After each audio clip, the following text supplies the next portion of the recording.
Good morning, traveler. You're looking awfully well rested. I'm jealous. Wish I could say the same.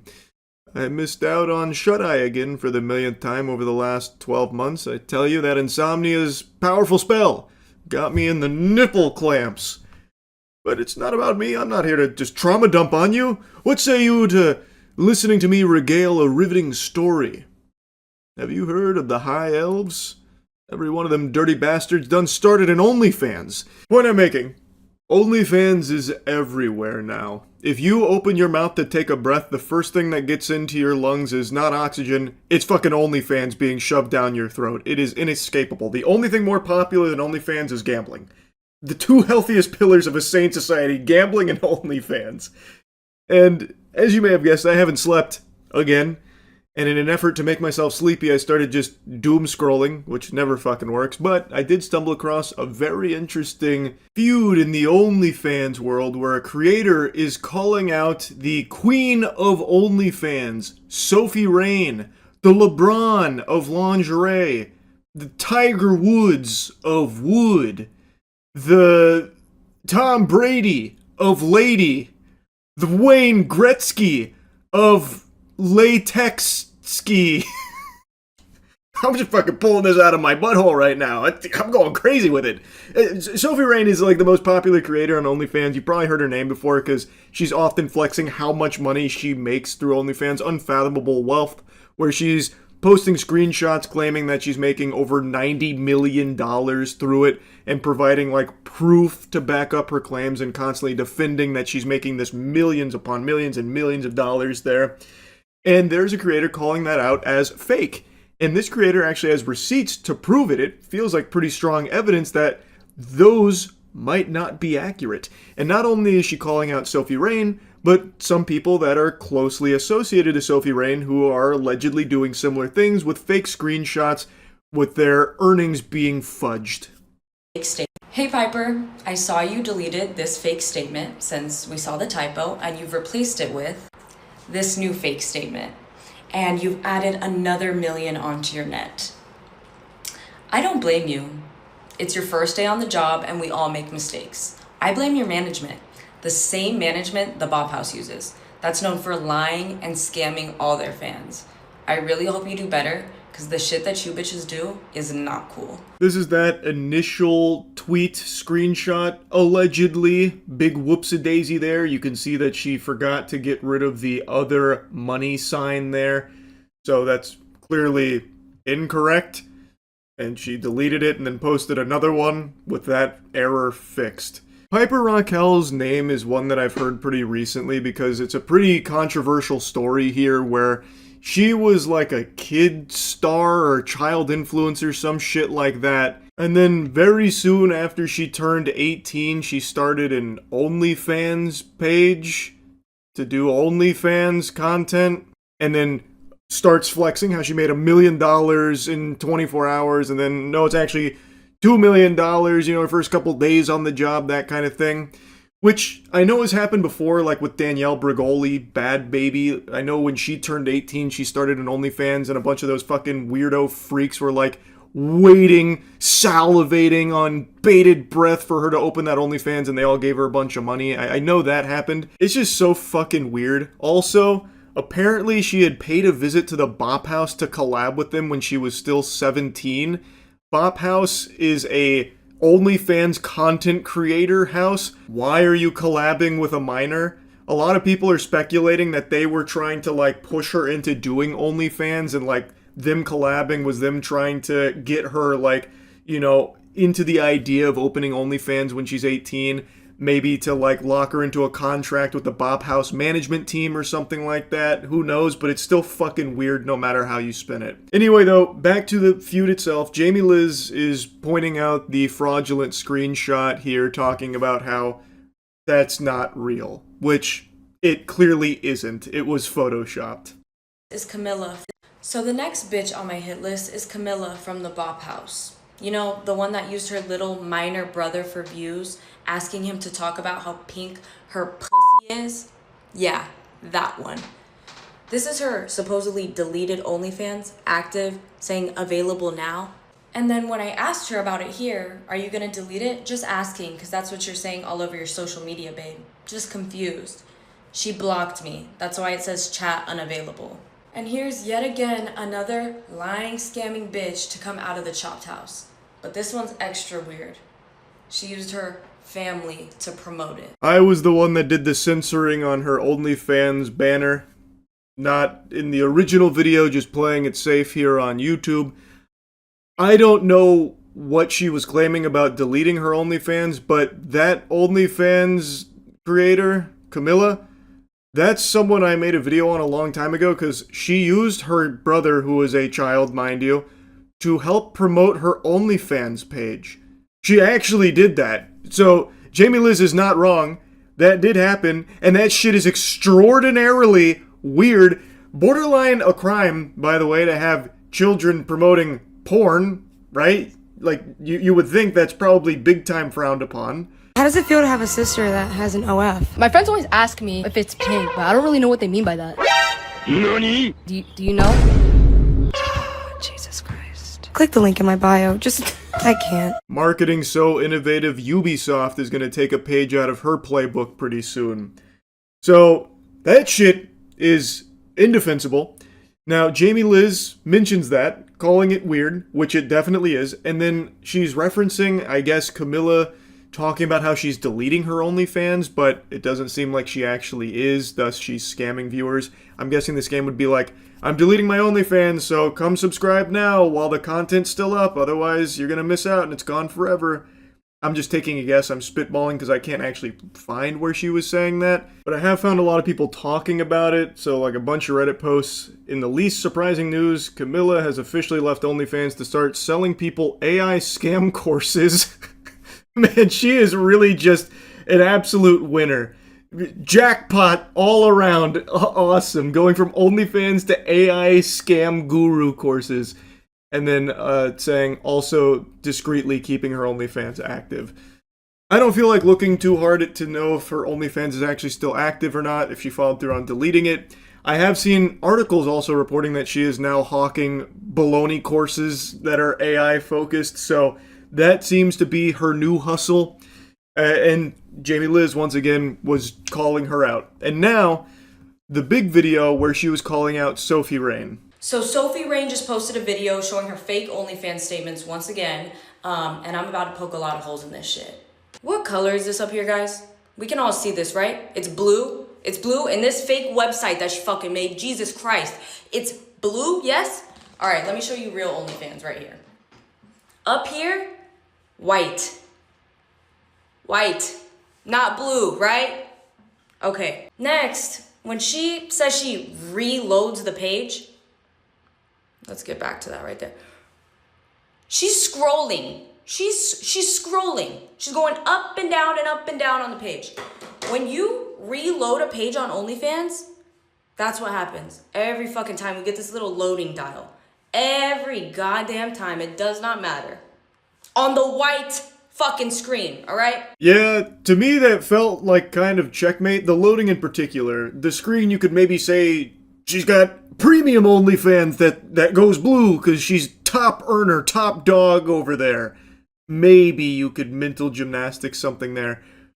But the loading thing, that's pretty hard to argue with, because that's replicatable. Like, if you have an OnlyFans and you, like, reload something, you can check for yourself, and based on what I'm seeing there and from what other people are reporting, Jamie Liz is right. Sophie Rain, when doing the scrolling, since no loading pops up, the OnlyFans logo doesn't pop up or anything like that, it does feel like that's fake. That does seem like that's pure dirty barnacles over there. If this was really OnlyFans.com, down here, it would say OnlyFans.com, bro. You cannot zoom in and get rid of the browser when you're looking something up. Do you guys see this? You guys fucking see this? It does not say OnlyFans.com. Right here, OnlyFans.com. Let's load it again. Real fucking page. Load it again. OnlyFans.com. You scroll a little bit, yeah, it gets smaller. It doesn't disappear. You can't zoom in and make the fucking browser disappear.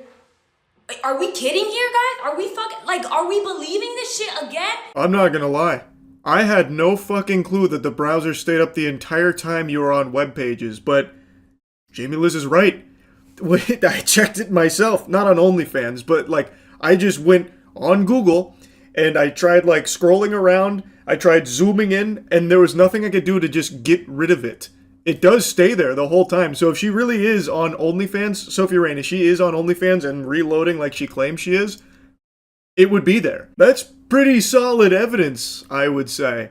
And I will also mention a lot of people, myself included, have been extremely skeptical of Sophie Rain's earnings. $90 million through OnlyFans in what, like 2 years or something? That is like inconceivable.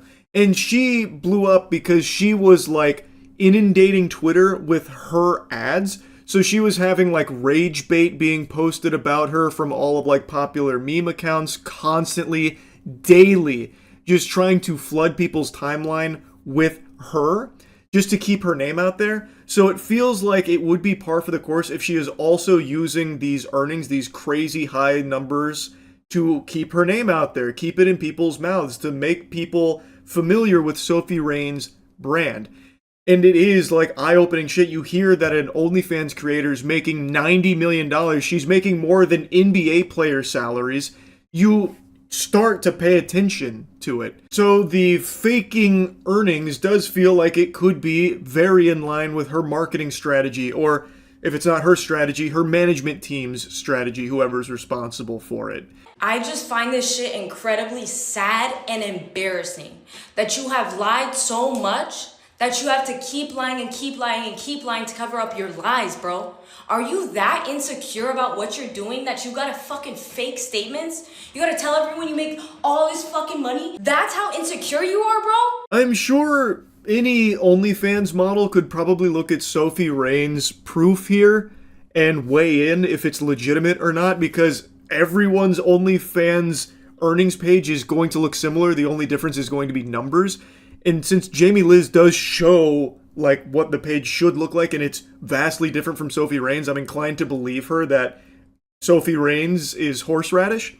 Now, to Jamie Liz's statement here at the end that she's lying and faking these earnings coming from a place of like insecurity, I don't think that's what it is. Like I said, I think this is all just part of her marketing strategy. And I also think because she's like the face of the Bop House, I'm assuming she's also like an owner in some capacity of like the management team that's managing people like Piper Raquel. She's also using this as a way to lure more people into an OnlyFans career.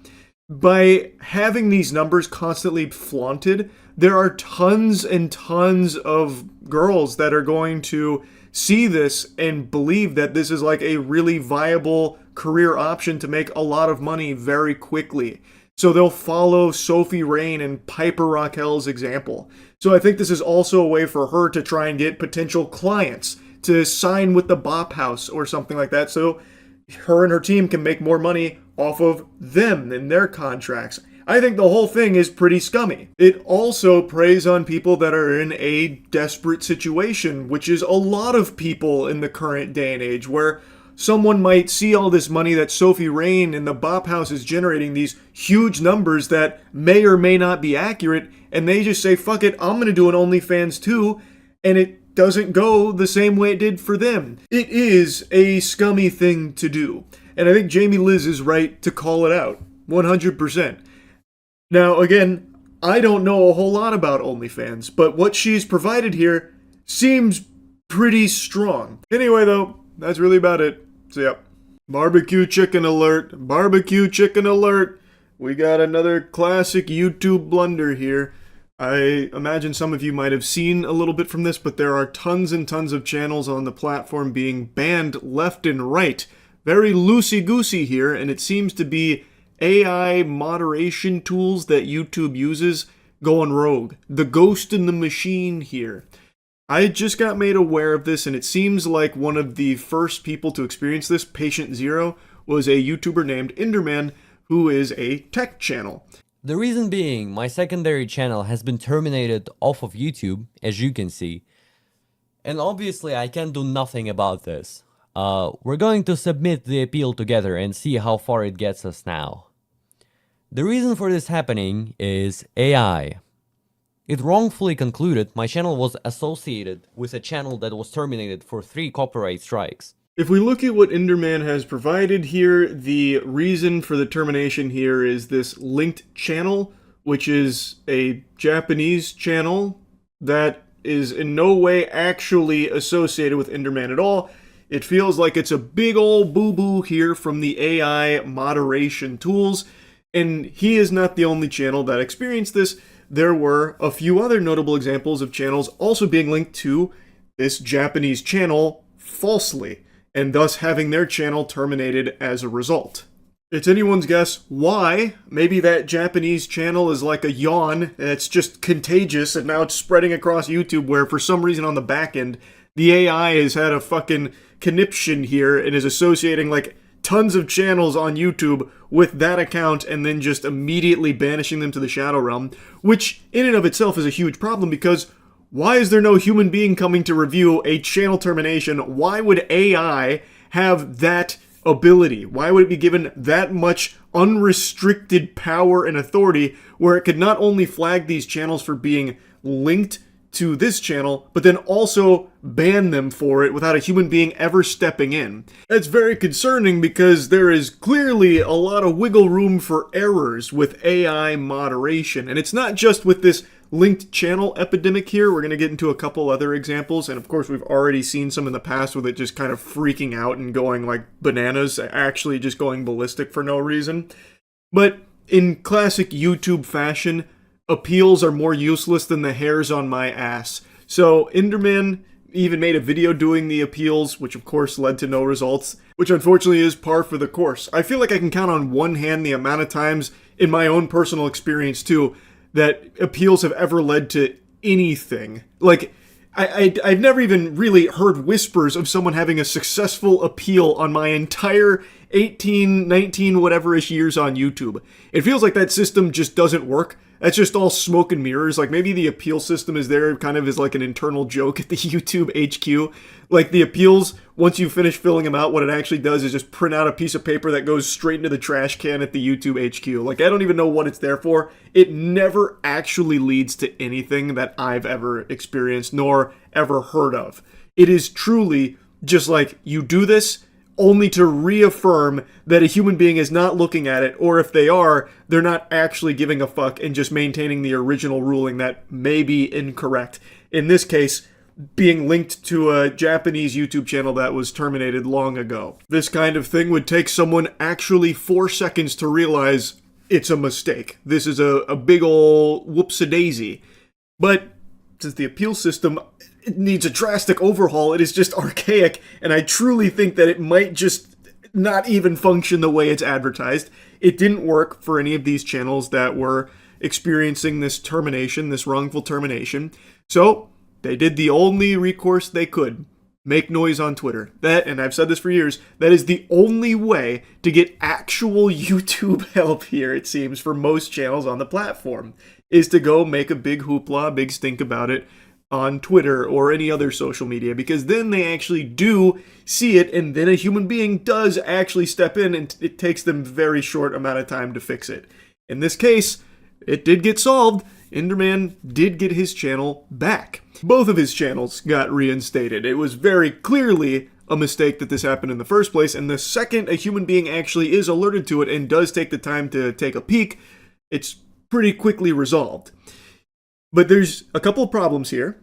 One, AI should not have the ability to ban channels. That is a big no-no. I think that is going to lead to catastrophic results in the future. We're already seeing some inklings here of that, being the dystopia we're heading towards. Like, you do not want to just let AI be the one to ban channels. A human being should always be included in the mega mix when it comes to that decision, without fail, period. Like, there should never be any reason AI can do that. And two, something's got to be done about the appeal system. It has got to be updated. Like, it has got to get better. This is it's just crazy that it's 2025 and appeals still just don't actually work. Because, again, look, Enderman and many others did make a lot of noise on Twitter. Someone at Team YouTube saw it, took them, a handful of hours maybe, and then reinstated both channels because they were very quick to realize, yeah, this is a mistake. Why didn't that happen with appeals? Appeals, when you submit them, it's like a matter of minutes where they're like, no, it's rejected. Yeah, we re-reviewed everything. Yeah, you're super wrong. You're a fucking idiot. Actually, you're super ugly as well, by the way. Did we mention that? Rejected. We're maintaining the original fucking ruling. Like, it's obvious that no one actually looked at it.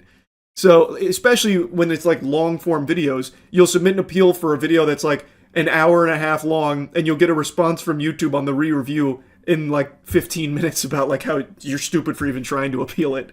So yeah, that needs to be changed. That's two big problems. But this isn't the only instance of channels being banned willy-nilly recently. There's been a lot going on when it comes to channel terminations that don't make a ton of sense. Now, from what I've seen, a lot of these have been reinstated since this has become a big issue that a lot of people are talking about now, because it is concerning why so many channels are getting kind of banned out of nowhere for seemingly nothing. Literally nothing when it comes to like this linked channel thing that was happening. Like, some of these terminations aren't even because of like a misunderstanding of the content they were producing. It was something that they did, like, literally was not even associated with anything about their channel and still getting terminated. So it's caused a lot of alarm from people on the YouTube platform. And from what I've seen, some of them have been reinstated, but not all of them. There's also been a lot of bans for like this really weird enforcement of YouTube policies that don't really seem to apply. The big one has been like scams and deceptive practices, which I think right now is out of control on YouTube with ads. Like, the biggest culprit of scams and deceptive practices are YouTube's own ads. I just made a video going over many of the AI ads on YouTube that are peddling legitimately fake products. Fraudulent advertising is plaguing the platform. That and like AI porn shit and like a lot of weird things have been advertised on YouTube directly that are very much against YouTube's own terms when it comes to scams and deceptive practices. But those don't seem to be getting hit nearly as much as just channels that aren't actually promoting scams or deceptive practices. It's just really ass backwards right now. And I was reading from the community with some other channels. A lot of them were tech-based, where they were like showcasing different things in the tech sector that maybe the AI moderation tool was getting confused by, thinking that they were trying to promote workarounds for certain things, and they just immediately slapped them down for it. I don't know. But either way, it is a problem. There, under no circumstances, should be the possibility for AI to just ban a channel, like outright. Even if a channel is in violation of rules and AI moderation tools flag it internally, a human being needs to be involved in this conversation about whether or not that channel needs to be banned. It should not be the AI that's the judge, jury, and executioner on it. That is a big problem, and one that is highlighted big time with this wave of bans hitting the platform. So yeah, I wanted to yap about this for a little bit. It seems like it's getting resolved slowly but surely, and I really hope YouTube learns from this and improves their systems, appeals, and getting rid of this immense power that they're lending to AI. Unchecked power, unlimited power. That's concerning. Anyway, though, that's really about it. Hopefully everyone else that's been like falsely flagged and terminated or got a strike or something, hopefully all of that gets resolved as well going forward. Hopefully it won't take too much longer. And yeah, that's really about it. So yeah.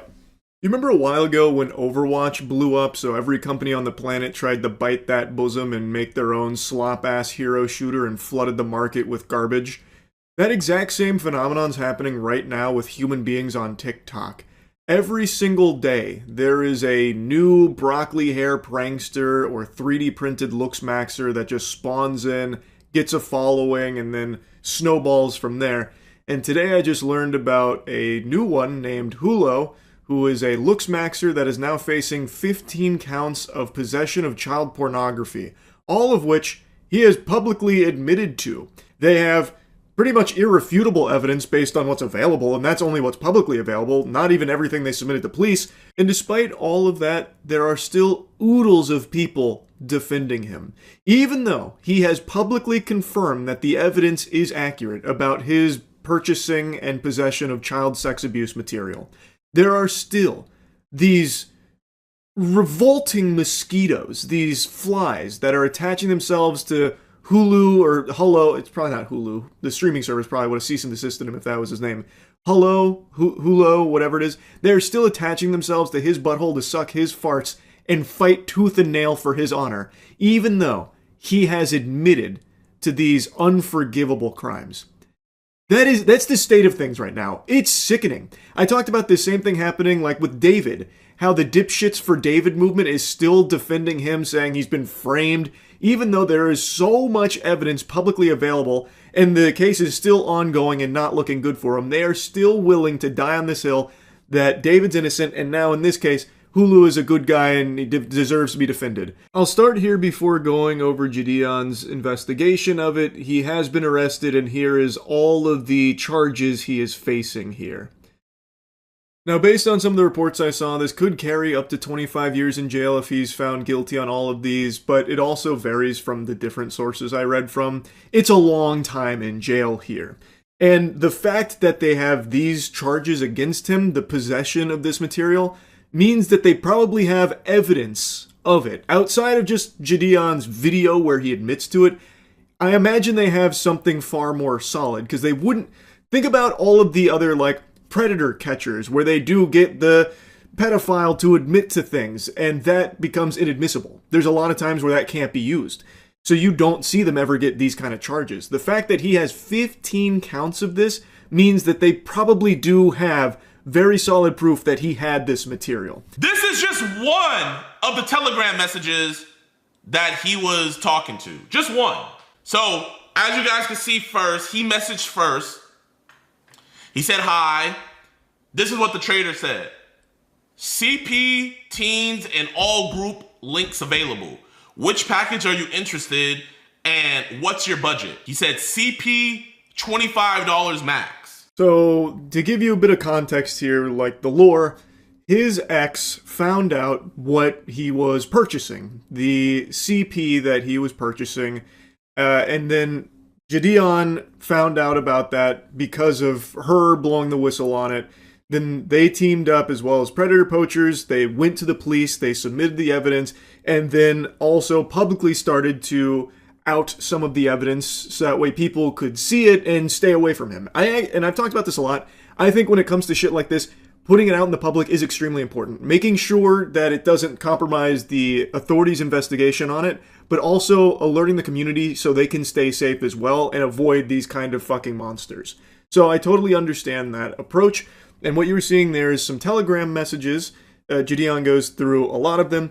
This is him trying to purchase CP for $25, and this became a meme in his community, as well as like a couple other looks maxers made it like a joke to try and water it down and like sterilize it, like, oh, it's not that big of a deal, haha, $25 for cheese pizza, which they all keep calling it on TikTok. So he even posted like a 5x5 joke about it. So his manager, who I will be outing later, is purposely telling his client to make jokes about him buying CP, CSAM. That $25 he spent $25 to watch and jack off to children's innocence being taken away. And he knows he did that, yet he posted this meme. Evil shit, man. This guy is purchasing videos of children being raped and then making a meme out of it. And apparently at the direction of his manager.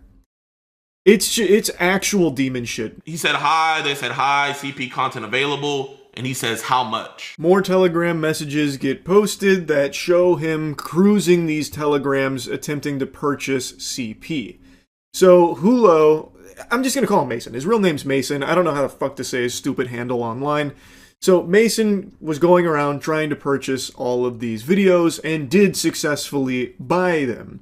And was then confronted directly where he just started singing. He just started squealing and confirming all the evidence was true. You guys can defend him all you want. You guys can make all the memes and jokes and all that. But keep in mind, this man has a 10-year-old sister and an infant sister as well. And listen to what he admitted. Like that you saw? A little bit of this, a little bit of that. I guess. Okay. So I'm just going to ask you straight up because you've been straight up with us. You're going to be straight up with this too. Did you masturbate to those videos of the 12-year-olds? Or was your hand rubbing your penis at the time that was being It watched? was just, I guess my hand was on my dick like the whole time. I'm just scrolling through everything. Okay. So was your hand going up and down on your penis? Yes. Okay. So it's fair to say that's probably masturbating. Yeah. Okay. I appreciate you being honest about that, dude. On camera, openly admits to masturbating to videos of 12-year-olds being sexually abused, and the Hulo is innocent gang doesn't care. He is then asked again if the allegations are true, and he confirms they are. That he downloaded those videos, he claims he deleted them. Also, it says he, told the police.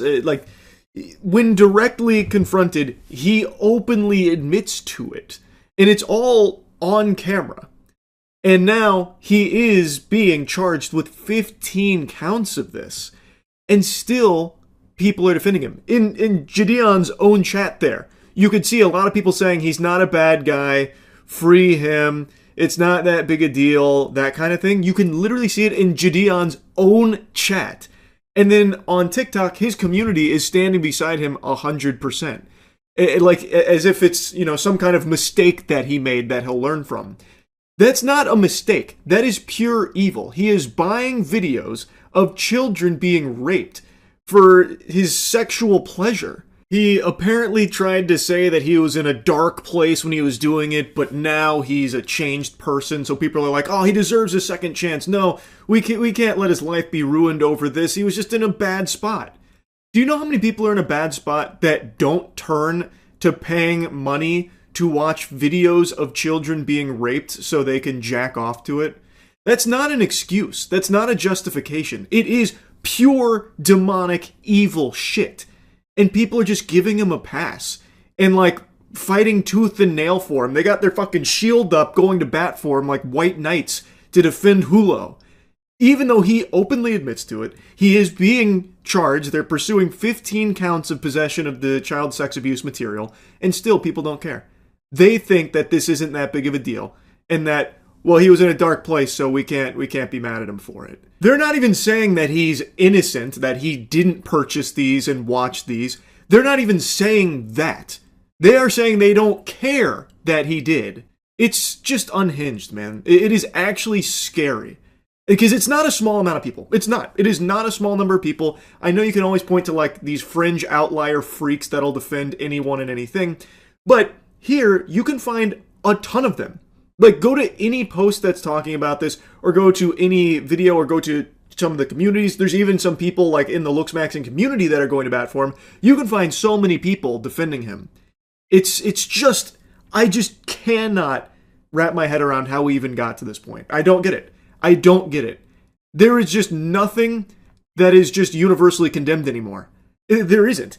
Even just objective evil like this no longer gets a complete condemnation from human beings. Sanity is just devolving. It's scary. It is completely unhinged. Anyway, I just wanted to yap about this. I think it is a great thing that he is being charged with all of this. He's a fucking disgusting monster. Anyway, that's really about it. See ya. Have you ever wanted to be sued? Perhaps. Have you ever wanted to be sued by multiple entities at the same time, filling every orifice with a lawsuit? I would imagine no. That's an awfully hot copied spot. We're talking about Pikmin copying the homework of multiple big titles to an almost comical degree.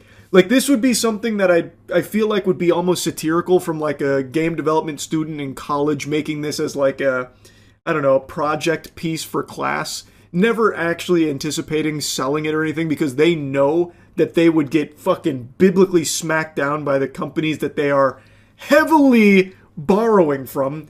And borrowing is doing a lot of heavy lifting there. That is loosey-goosey because it is almost one-to-one carbon copy a clone. That's right, I'm talking about Pikmin.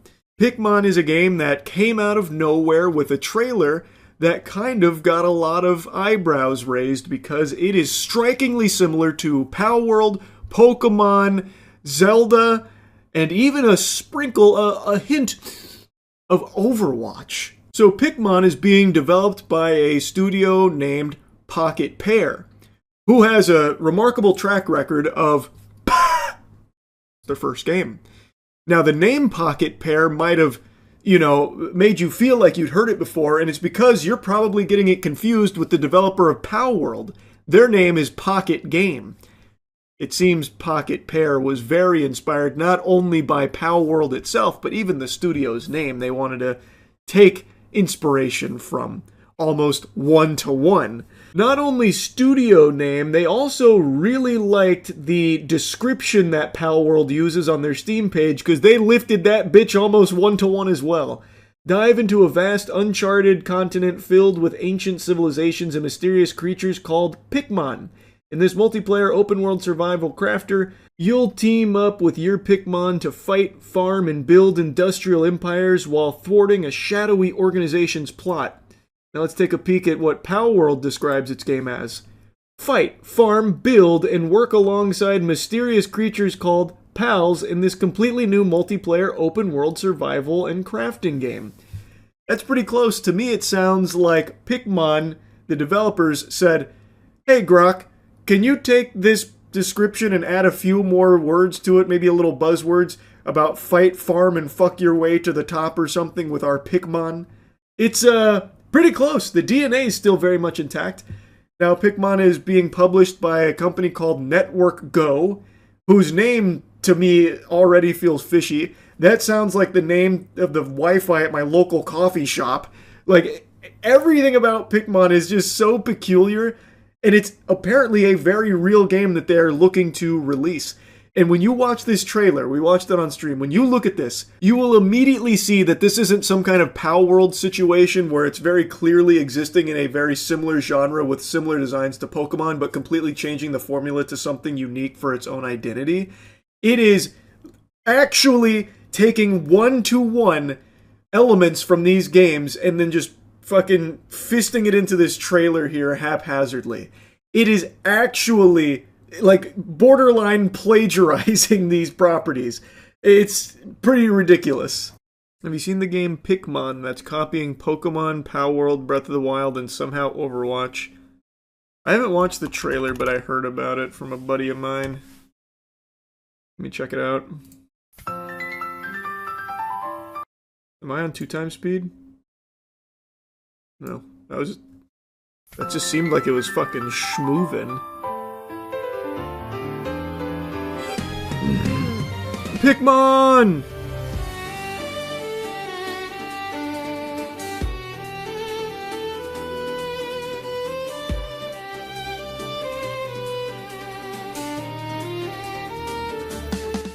I feel like Nintendo's gonna send me a cease and desist just watching this trailer.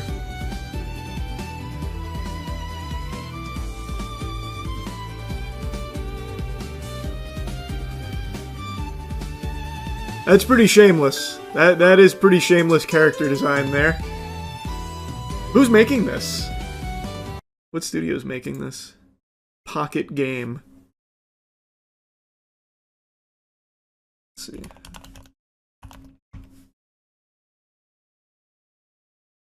They don't even have a website.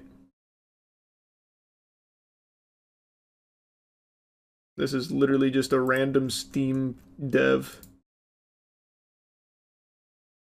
This is all they have. A studio with no fear, that's who. True!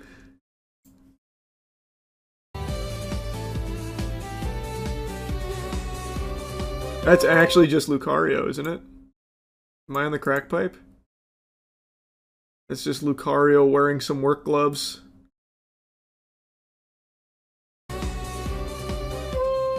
No, it's clearly not Pikachu. That didn't look like Pikachu at all. He had like a mullet.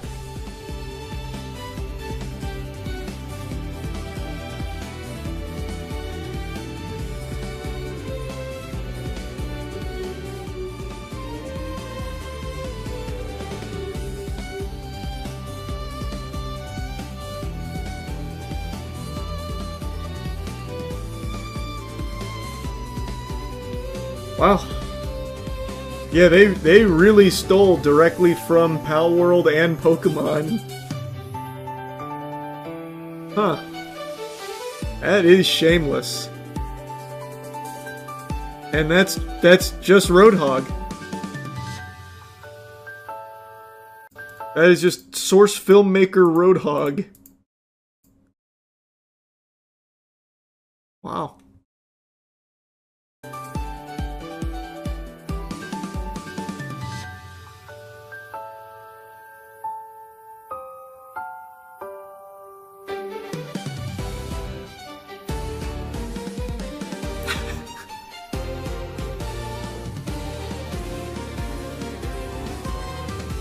Wow.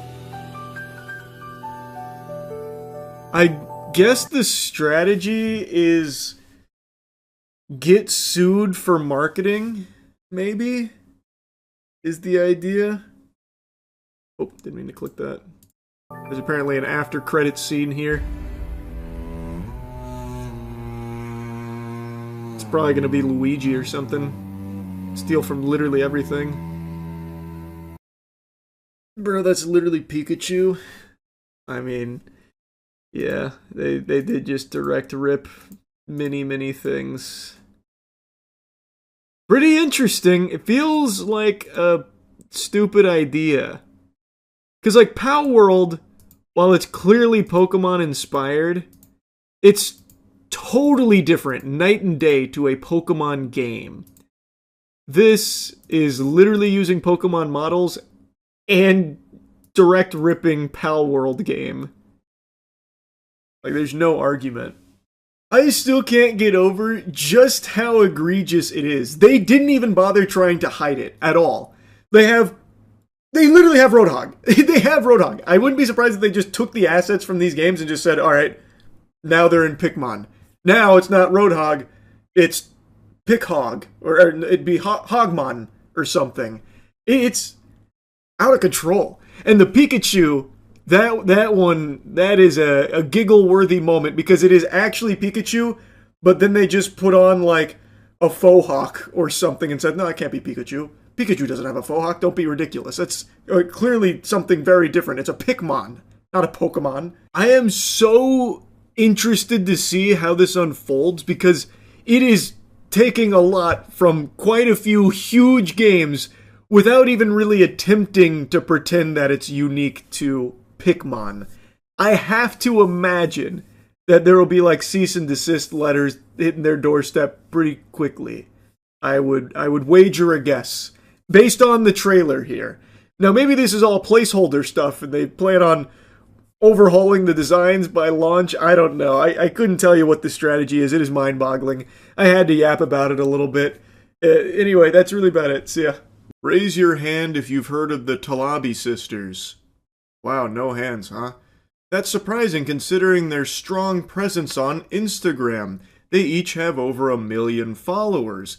And recently they fell into some hot water after they were outed as scammers, and people took a bit of a deeper look into the Talabi sisters, and it turns out everything that they associate with and everything they claim to like own, all the pies that they apparently have their fingers in, are make-believe, most likely. There's no evidence any of it's even real.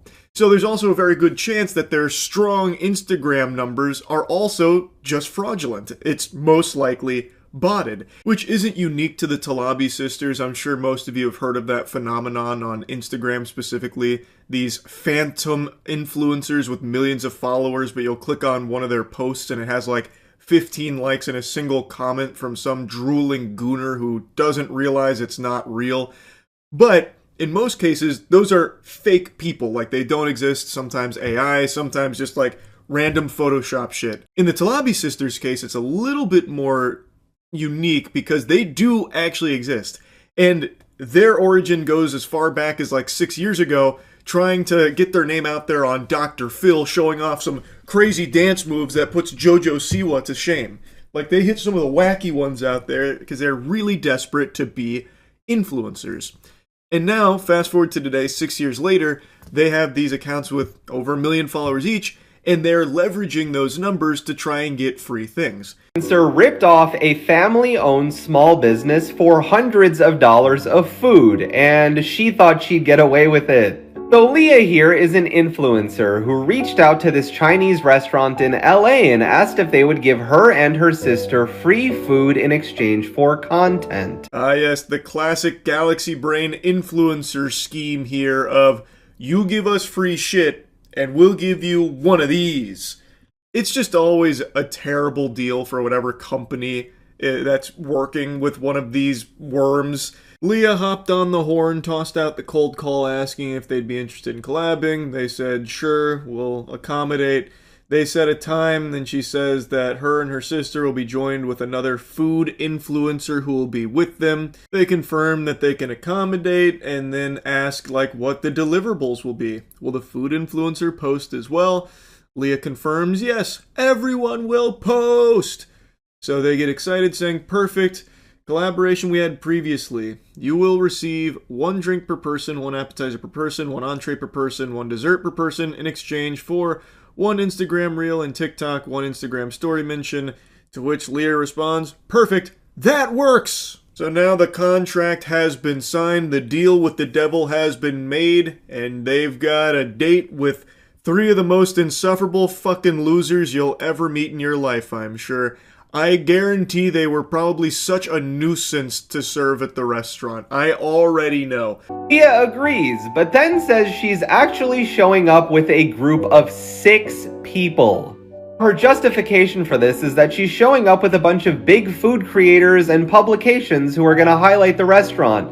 You can see she lists them off here. Jeepers, she's got the whole bang bus pulling up here full of food influencers, ready to just go hog wild in this restaurant and highlight everything to promote them. We can provide a mix of Instagram reels, stories, and tag posts to highlight your menu, ambiance, and experience, and then list some of the profiles that will be attending. LA Food Magazine, Food Journal Magazine, Food Life Magazine, and let's not forget the most important toilet paper of them all, the Talaby's Instagram account. So now Leah Talaby has changed the terms of the deal. Now she's looking to have the entire fucking football team here come through the LA influencer circuit to run a train on this restaurant here. But, I mean, honestly, it's coming out of the goodness of the Talaby heart because they want to just highlight the restaurant. Honestly, they're looking out for them, clearly. They want what's best for the restaurant. So now she's got some of her very powerful food influencer friends representing prestigious magazines, and I already know they're going to be serving up smiles. The staff is going to be pleased to be around them, no doubt. And based on the dance moves and the attitude I saw from the Talaby sisters in the Dr. Phil segment, I already know they are fucking insufferable to be around. I bet they are these reckless oafs in public. Like, I just have this image of them sitting at the table like fucking SpongeBob at the Goofy Goober ice cream parlor, just slamming on the table, waiter! Waiter! Waiter! Leah and her group then rack up a $450 tab. She posts a couple of stories and they leave. Now a few weeks pass and nobody from that group has posted what Leah promised, so the restaurant does some digging after Leah ignores their messages. Remember those big food content creators that Leah said she was bringing? Well, the restaurant reached out to one of them directly and they have no idea about this dinner or Leah. When I heard that stunning revelation, I had to stand up from my seat, hands on my hips. I couldn't believe it. You're telling me that was a lie? You're telling me her food influencer friends didn't actually represent those magazines, and when contacted directly, the magazines denied ever even having heard of the Talabys? What kind of... Saying it out loud, I'm stunned all over again. You're telling me that the Talabys would lie? Oh, it's like venom leaving my lips. I just couldn't even imagine them doing something like that. They seem like such good-natured, wholesome people. Surely the stories are on their way. They represent these magazines. They're busy. The pipeline gets full. They're probably still in the process of writing up a 100-page epic novella all covering this experience they had dining in at that restaurant for free. And surely the promised posts from the Talaby twins are on their way. That's probably still just bogged down in editing. They probably sent it out to like Nolan's editors, in order to really spruce it up and make it the best it can be for some high quality content that the Talaby sisters have become known for. Now, dropping the sarcasm. So, I think it's pretty clear what the scam is. They use these numbers on their Instagram account to go to these companies and these businesses in order to pitch these collaborations to get free shit out of it. And these companies agree because they think that they'll get good promotion out of it. But the reality of the situation is they don't really see anything from it. And in the case of the Talabi sisters, they don't even get the agreed upon posts or anything either. They just end up being out hundreds of product with nothing to show for it at all. And the Talabi sisters seem to bring their friends into the deals. So like instead of it just being the Talabi twins, they then bring in a bunch of their friends in order to maximally fist these businesses. And in the case of this restaurant, this is just a small family-owned business. And $450 bill that the Talabis did not pay and seemingly have no interest in paying is not feeling good on a business like that. And that sucks. That really sucks. The name of the restaurant was Men and Beasts, I believe. And the Talabis have now just gone radio silent. They privated their accounts because a lot of people were clowning on them for it and asking if they'll ever go back and pay their tab. And the answer is most likely no. They probably won't. And if that's where the story stopped, there'd be the same old thing that we've seen from countless influencers before them.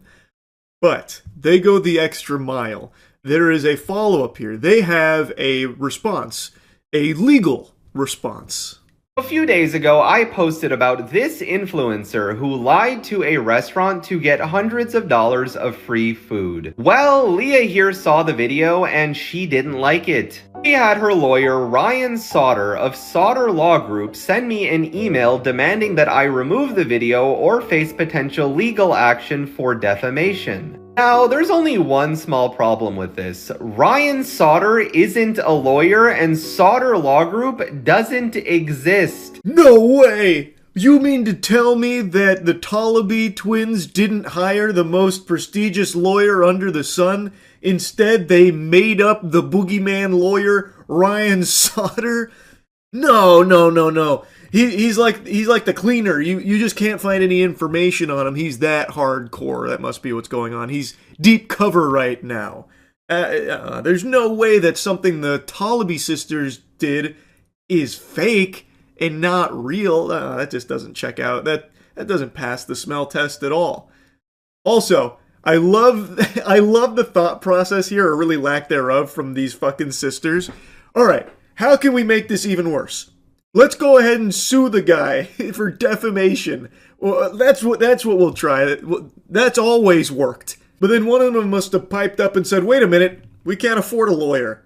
All right, plan B, what if we pretend we're suing him, we'll make up our own lawyer with the help of ChatGPT, and we'll send him a scary email from this supposed lawyer, and that'll bully him into silence. He'll be shaking in his boots. We'll send shivers down his spine with Ryan Sauter, our make-believe lawyer. Yeah, that'll do it.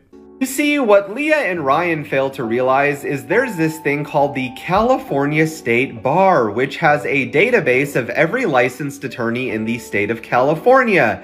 And there's no record of a Ryan Sauter. Oh, but it gets better. The business address that Ryan lists in his email signature is associated with a real office building, and that office building has a phone number. And by calling that phone number, I discovered that there's no record of a tenant named Sauter Law Group, and the suite number that Ryan listed is associated with a reception desk. You fool! What you fail to realize is all of that information is correct. He doesn't work at the reception desk.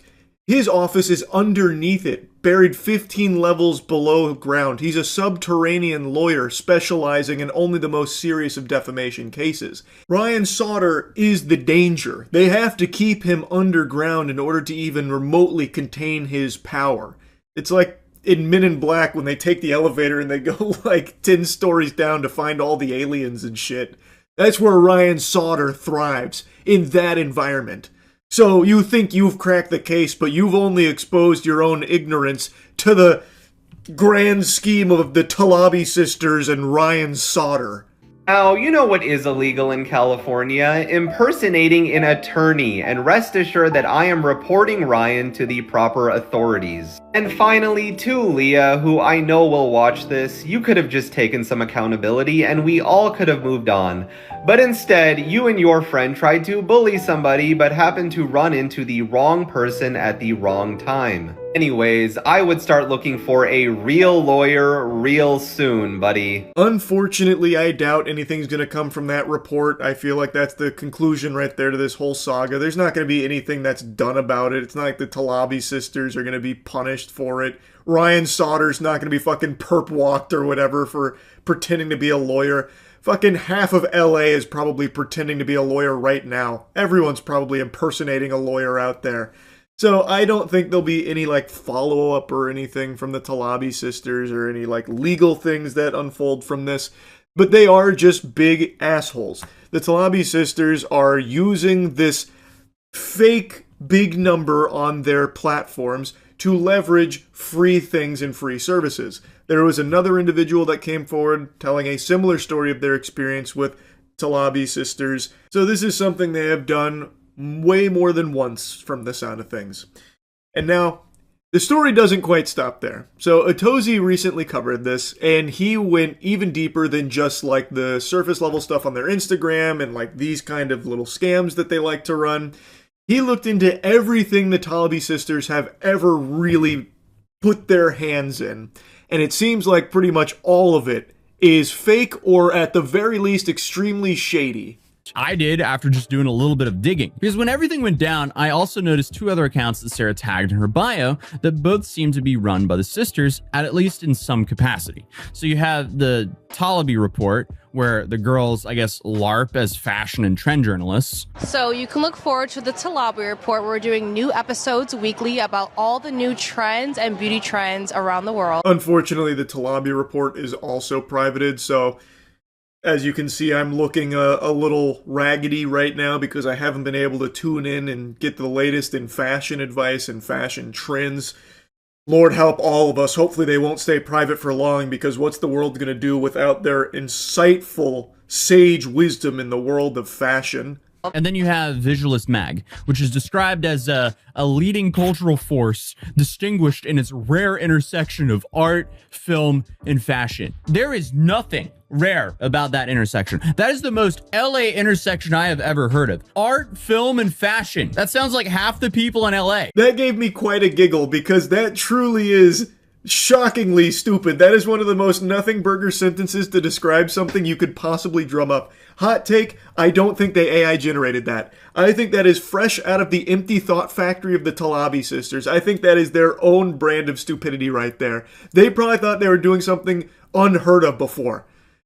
They said it couldn't be done, like cold fusion, but we are going to be the intersection, this rare intersection between art, film, and fashion. Yes, Holy Trinity. It's starting to feel like everything the Talabi twins are known for seems to be something of their own creation that they're using puff pieces to try to make look legitimate. For instance, they're supposed to be filmmakers at Changemaker Studios, according to a very flattering Forbes article and IMDb. And the reason I say puff pieces is because all of these articles seem to be by the same group of people, so they could be paid for. Who knows though? But the two quote-unquote documentaries they have said that they directed, produced, and starred in, they're nowhere to be found. I couldn't find them online. That's because these aren't movies to be watched, you imbecile. These are movies to be imagined, and the Talabi sisters take us on a thought journey by dumping empty IMDb pages for these fictitious films. It's actually so incredible. They don't even bother like botting the IMDb pages or anything, so there's literally zero reviews. These movies actually don't exist. They never existed, and it's not like they were only shown in film festivals or in person, like you had to be there to see them or something. They are actually just not real. It's just a lie. But they did it because they wanted to have those credits so that way they looked more legitimate, it seems. So they're directors, they're stars in movies. Not to mention, they have suspiciously generic titles and themes, so trying to find confirmation of their existence becomes nearly impossible. And again, this seems to be kind of a theme. For every Talabi business I could find, there's a legitimate one with a similar, if not identical name and model that floods the search results with confusing links and AI explanations. Have a fashion marketing agency called La Lux V that supposedly merged with PR powerhouse agency Koch PR Group. But the problem is, when you go to this powerhouse website, it looks very amateur. Honestly, go to a media school and give them 5 minutes in Canva and they can make something better than this. But regardless, there's like no information on this website and you have to give them your contact information if you want to find out more. But again, what do you know? There actually is a legit Koch PR company that comes up when you search them up, muddying the waters yet again. When you look up this merger of the Talabi sisters company with Koch, the only 2 articles you can find are from the same place called PR Underground. Now, I'm not familiar with PR Underground. I don't know what the vetting process is. But is there a chance that this is just, once again, not real? There's a high likelihood. It's more likely than you might think. Talabi sisters still make bullshit up the old-fashioned way, it seems. At least, that's the impression I get. Anonymous tip to Dumoy, which is a celebrity gossip page, and they got called out for trying to pretend that they hooked up with Timothy Chalamet and Leonardo DiCaprio at Coachella. Again, I mean, they are just desperate for any attention whatsoever. I just looked at the Leonardo DiCaprio message I got from a Finsta, spotted Leo DiCaprio at Coachella party with model Leah Talabi, her sister. They were kissing and cuddling the whole time. So these sisters were trying to set me up to post that one was making out with Timmy and one was making out with Leo. Actually trying everything to just get their names out there for a crumb of attention. So they submitted their own anonymous tips to this gossip page about how one of the sisters was making out with Timothy Chalamet and the other was with Leonardo DiCaprio. And Sarah wasted no time capitalizing on the gossip. So she was speaking out about this all over the place, except all she was doing was avoiding confirming or denying the rumors, trying to just garner sympathy and promoting another book that I couldn't find anywhere. Because when I tried to look up that book, I found an article referencing another book, and I can't find that other book either. Such a glorious and pathetic mess. These fucking sisters are so embarrassingly cringe. Holy shit. So yeah, they submit their own anonymous tip, and it loosely got picked up by others, not even as like a rumor, just more of like it's something to make fun of. Like, people were just insulting the Talabi sisters for this obviously fake baloney, because when they were asked for evidence like a pic or something, they just then ghosted, they just vanished. So then they also tried to weigh in about, like, you know, the mental toll that this secret relationship with Timothy Chalamet had on her, and then also tried to like shout out a book that didn't exist that was also referenced in another book that also doesn't seem to exist. It's, oh my god, it's actually incredible. Their entire lives are just lies. Like, everything they do is just a lie, it seems. There's nothing true or real about them. What the fuck? Actually, just a wild little story here and a look at some real freaks. So yeah, I wanted to just yap about this a bit. That's it. So yep. I saw something weird today. It comes from TMZ. It's a surveillance camera clip of a guy sniffing a sofa right after an underage girl had got up and left from it. And this clip actually sparked a bit of a debate online, as everything seems to nowadays. Even something as objectively gross and unacceptable as this.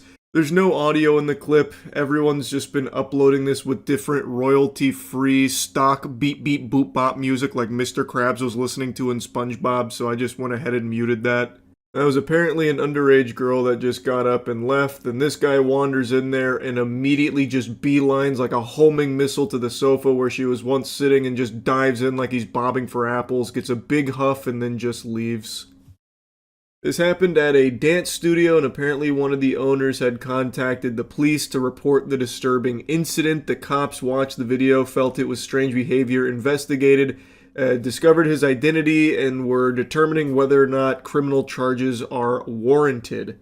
The girl was apparently leaving a dance lesson, and then he executed Operation Super Sniffer while another dance lesson was in progress. I feel like any normal person would watch that and agree that that is disgusting, creepy shit that is definitely warranting some kind of punishment. I don't know what the charges would be. I don't know if they've written into law, illegal sniffing or something, but I have to imagine there's gotta be something, right? Like, this is behavior that has to have some kind of repercussions. He walks into this dance studio after this child leaves that sofa, and it seems like his main goal there is to sniff where she was. Now, it does seem like there is like a cut between when she leaves and when he enters. I don't know how much time elapsed, but he immediately has like a mission in mind. Like, he goes in there with a plan and does it right away, then leaves after smelling it. I don't know if he's even on a phone call. Maybe that's just a ruse. But, I mean, if he is, he's talking to somebody on the phone. Oh, yeah, business. Business, business.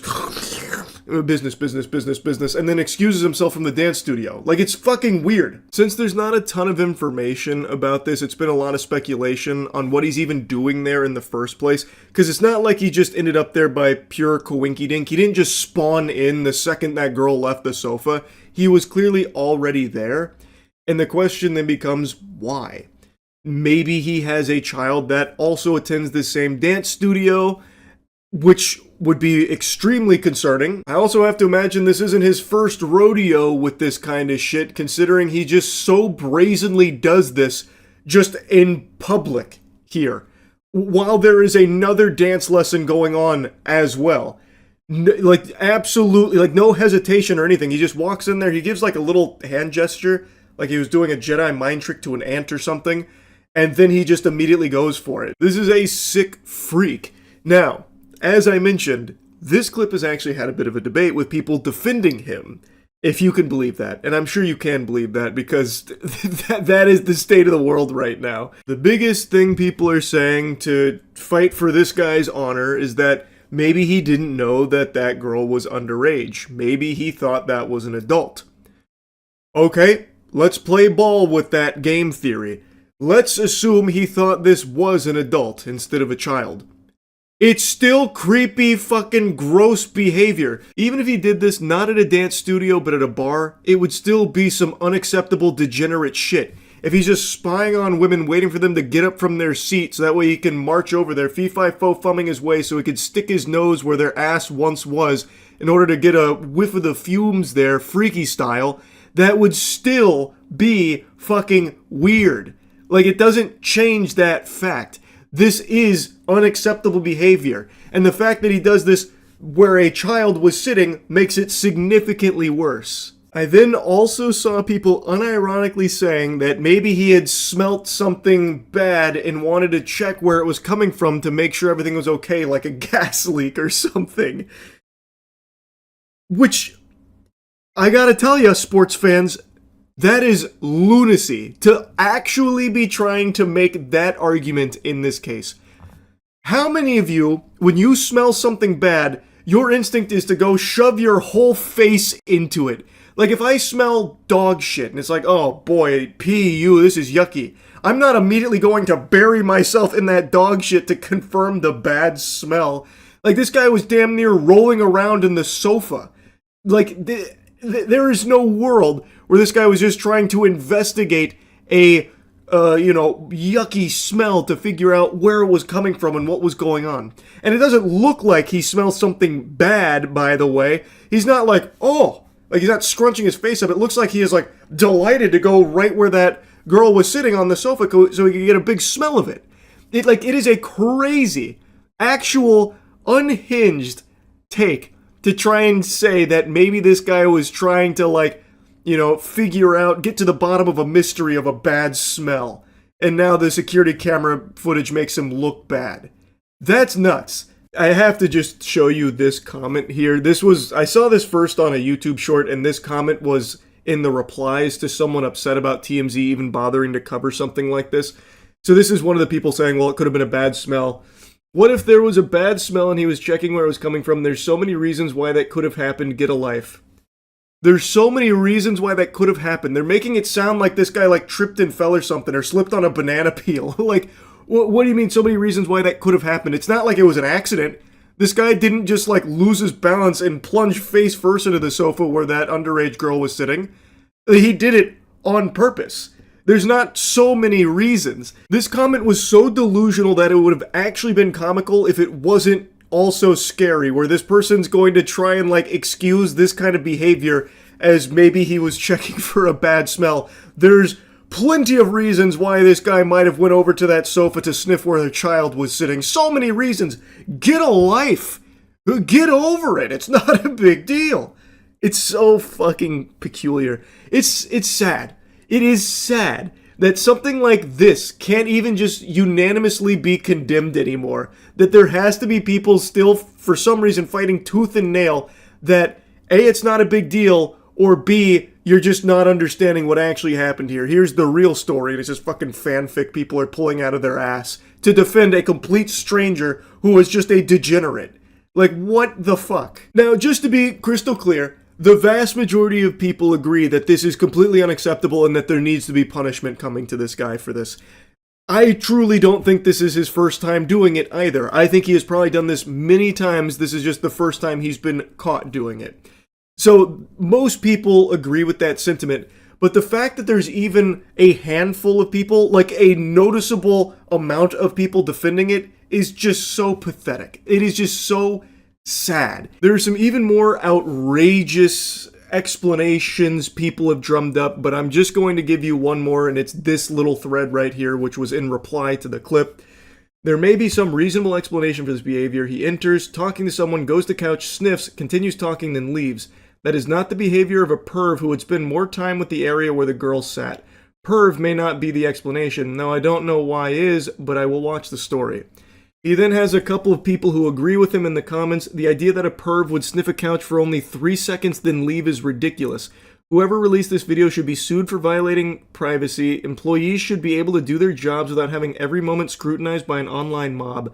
There are so many assumptions there, I don't even know where to begin. I don't know where he's pulling this from, that it's an employee doing this. If it is, that's extremely alarming. This other person chimes in. I thought the same. Felt like something smelled wrong, maybe like piss, and he fast checked. I would imagine something different if you really wanted to enjoy that. So basically the Goof Troop's argument here is because he only did it for like 3 seconds, he's not a pervert most likely, because he didn't take his time to enjoy it. And they say that the notion that he is a pervert is ridiculous because he only spent like 3 seconds doing it. That makes no fucking sense. That doesn't compute. Would you also say that the Burbank butt sniffer is not a pervert? This was a guy who cruised bookstores and would periodically sniff women's asses. And he would only sniff their ass for like half a second, maybe a full second. Is he not a pervert because he didn't spend his time enjoying it? He didn't sit there for like 10 seconds doing it. Is the Burbank butt sniffer also innocent? This is stupid. They're unironically trying to say that he didn't meet the time threshold to be a pervert, thus there must be another explanation.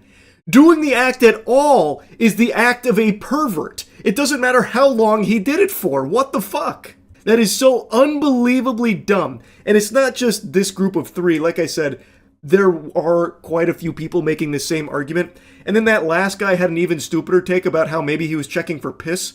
Okay, so the piss patrol walks in here, and the way that he checks for urine is to face plant into it? Who checks for piss that way? Who would possibly do that? I have yet to see any explanation for this other than him just being a fucking degenerate. There is just, I feel like, so little wiggle room that this is some kind of misunderstanding. The only thing that I was able to think of, and I think it is so fucking unrealistic that I don't think it's even remotely possible, but the only thing that would maybe make this a misunderstanding is if it turns out that that guy is that girl's father, and he is on the phone with her. That's who he's talking to on the phone, and she was worried that maybe she shit her pants or something, so then she had her dad go in there because she was embarrassed, so now she's talking to her dad on the phone, telling him where she sat, so then he goes and checks and sniffs to see if there's like a shit smell coming from it in order to let her know whether or not she like ruined the sofa or something. But I think that is very unlikely considering the dance studio contacted the authorities. I feel like the dance studio would probably know if that was the girl's father. And also, again, if he was there to investigate a bad smell, whether she shit or pissed or something on the sofa, he wouldn't put his whole face into it and like run it around the sofa. Nobody in their right mind would do that. I feel like there is just no possible explanation for this that isn't him just being a fucking freak. So anyway, I wanted to talk about this a little bit. That's really about it. So yeah. For a couple days now, there's been a video YouTube's been shoving down my throat, recommended out the wazoo, and tonight finally caved and decided to give it a peek. It's called Pulling Over the Police Doesn't End Well from Midwest Safety. And as advertised in the title, this citizen's arrest attempt does not go swimmingly. Far from it. An officer pulls to the curb for a civilian following behind, honking their horn and flashing their lights constantly. After the civilian passes, the officer initiates a traffic stop. The reason I stopped you is because you were honking at me and following at an unsafe distance? No, I wasn't. Okay. Okay, do you have your driver's license on you? I sure don't. The chess master has made his move. There was no pressure, yet the quarterback still fumbled here. This gentle Sir Redditor tipped his fedora to the officer, and he's got him right where he wants her. So he was following her, honking, making a ruckus, flashing his lights, in what seems to be an attempt to get the officer to pull over so he could give her a stern talking to. And the way she describes it, and I guess even the way he describes it, makes it sound like that old meme, you know, the hit it, Joe, and then the guy's on like the fucking doohickey, just like a piano with a ton of noise-making gadgets and gizmos going boom, boom, penny whistle, like it seems like that's what this guy was doing, following the officer around. So she like pulled over to let him pass, and then eventually just pulled him over to figure out what the fuck is going on. You better call your chief right now, you fucking. That's not very nice. Well, I have the right to fucking pull you over. You were on the phone and you were doing something wrong. So you were trying to pull me over? Did you not see the lights flashing? Okay. Sounds good. Get your chief down here now. He's not coming. Yeah, he is. And you're not free yet. I'm asking for your supervisor. Supervisor can come down, but not my chief. Your supervisor's gonna come here. Okay. Because you have no business pulling me over. Okay. But you were trying to pull me over. I didn't do nothing wrong. I was behind you. He's got some nerve questioning this man's authority. It's pretty clear he's in charge. So he is now doing the classic I need to speak to your manager move here, the old go-to Karen play. A John Madden classic. It's timeless.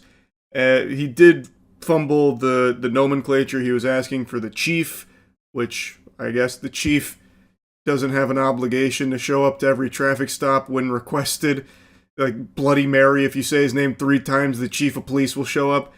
So he did eventually realize that it's the supervisor that he can request, which she obliges and gets the supervisor on the horn to join them at this hootenanny.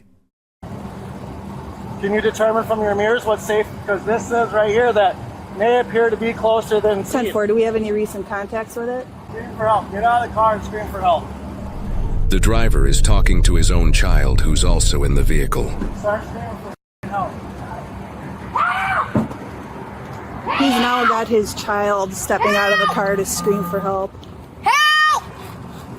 Bud, you don't have to do that. Okay, he's going to do it because you're Help! Help!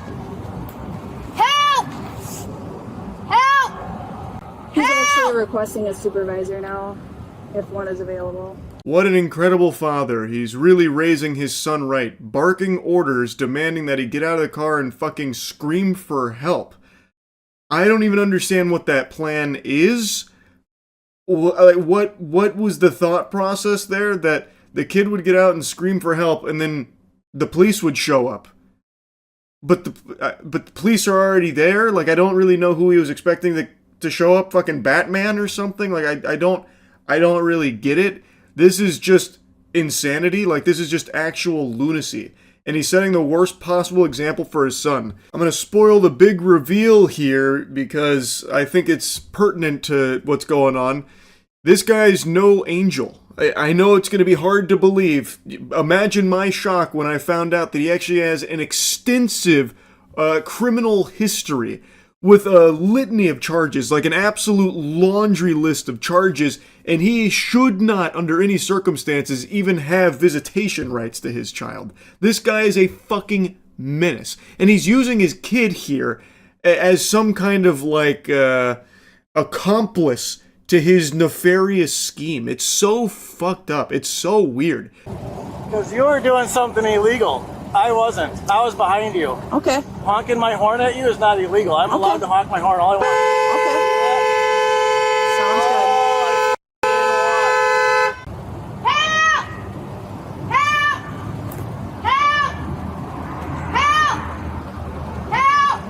What a circus he has created here. Entirely avoidable, by the way. This guy went out of his way in order to find shit to get himself into. He literally tried to find ways to steam his own ham by following the officer around apparently super closely, blasting his horn and flashing his lights and shit like it was some kind of like kaiju attack, and he was trying to warn everyone about the impending danger. Is it gonna be funny when I tell the judge that I was following behind you honking the horn because you were doing something wrong? And I just had a conversation with the day officer yesterday. It says that I have the right to do something. Oh, I know who you are. Yeah, you dumb. Yeah. Okay, perfect. I cut out a lot here because it's mainly just him headbutting the horn non-stop. It's such an annoying pest. And now he kind of lets it slip. The cat's out of the bag that he's already had talks with officers, even as recent as yesterday, and then it dawns on her who this guy is. Other officers arrive at the scene. They also know who this guy is because he is a frequent nuisance. This fat yesterday was on the phone with me yesterday, and that's why she's here now. Hey, Joe. What's up, man? I'm the supervisor. You want to talk to somebody? Yes. Can I get out for a second? Just stay put. I can talk to you right here. Okay. I was coming off of Ellis Street. This dumb came off of fucking Main Street. Had no blinker on when she made the turn. She was as well on her phone. I followed her down the road because I talked to somebody yesterday that made it very clear that if I had a problem with one of the officers that I can most definitely make a complaint about it. Okay. So I was following her down the road to figure out who she was, and I was flashing my light and honking my horn. Were you behind her or in front of her? I was behind her. Okay. What a story, Joe. A riveting tale indeed. So he wanted to follow her, find out who she was so he could make a complaint about her not using a turn signal and apparently being on her phone. That was the plan. And things went tits up real quick. So he's now talking about like a ticket that she's trying to give him for all of the hoopla that's being caused here, which has only set Joe off even further.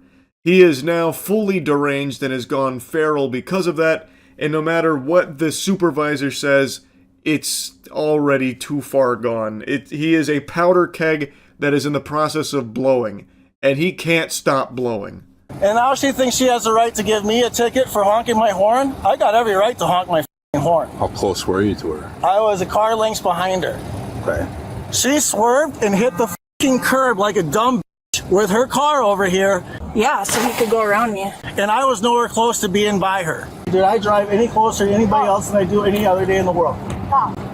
So, once again, this guy uses his kid as some kind of criminal sidekick, like a lackey here, to try and help him out of this pickle that he himself has put himself in. So now he's having his kid vouch that he wasn't following any closer to the officer than he does for any car on the road, which is scary, because this guy is probably up every single car's ass if he perceives that there is something out there that they may have done that he didn't like. And also, this guy looks like he is just actually on some very heavy drugs. This guy looks like he is off his gourd right now. Look at these eyes. That is a soulless stare of the devil. This guy looks crazy. For flashing your lights or what? She said I was honking my horn at her because I was trying to get her to stop. I was not following too closely. Okay. Can you guys prove it? What is the law when it follows too closely? What does the mirror say when you read that? What does that say? If you guys are so smart. Objects in mirror appear closer than they are. It has nothing to do with what it says in the mirror. Yeah, it does. It is a lawful statement on there. Why do you always have to be so confrontational when you deal with us? I'm gonna be honest, I really like that line of thinking that Joe cooks up there. Read what the car mirror says. Objects in mirror may be closer than they appear. He can't quite read that. He's fuming too much. He's seeing red, so he's gone full illiterate. But he's trying his best. He knows that there's words on there that say something to that effect, but he can't quite get them out. But the idea that he's trying to get across is that he wasn't following too close. She has been deceived by the mirrors, which clearly state that they may seem closer than they appear. Thus, reality is distorted. You've fallen for his trap. Joe wins. That's the idea here. The mirrors prove he's right. Because you guys, listen, this is about transparency. I have been being harassed by my neighbors time after time again, and you guys allow it to happen. This called me yesterday harassing me, and then now she's pulling me over because she's breaking the law. And you guys want to write me a ticket because you don't want to sit in front of a judge in front of one of your... Talking on her cell phone? Is it against the law to be using electronic devices while operating a vehicle? Is it against the law in the state of Wisconsin? Not to talk on your cell phone like this. No, it is not. Since when is it not to... The officer then goes on to explain the law about being on your phone in the state of Wisconsin, which actually somehow gets through to Joe, at least temporarily. It breaches his defenses where he's like, oh, okay. But of course, that's not, you can't put the toothpaste back in the tube. He's already upset.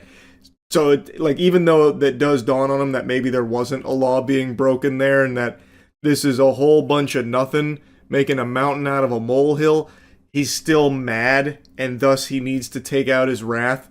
We can take it to court, and we can make this a thing with Madison. That's your right to take it to court, Joel.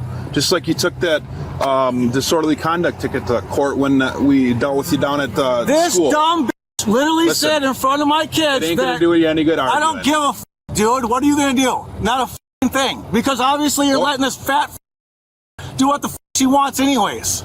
She's just doing her job. No, she's not. If you don't agree with it, you can argue How in is court. she doing her We're job? not gonna argue What out is the here. law when it comes... Joe continues to try and alt. The officer sounds extremely tired of it.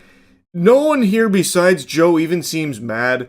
Like, this guy is spitting and shitting, throwing this temper tantrum, saying all of these nasty, mean things, and nobody even really cares. They just want to go back to their day. They're not even looking to, make a big deal out of this, it seems. Like, they just want to give him the ticket and just wash their hands of it.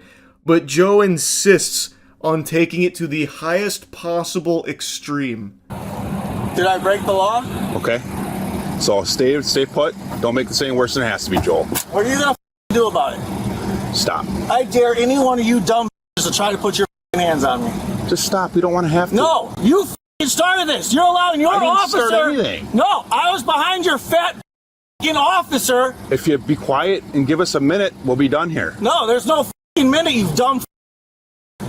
Well, whatever, Joel. Obviously, we're not going to come to any sort of agreement here. I do love that line there from Joe as well. You started this.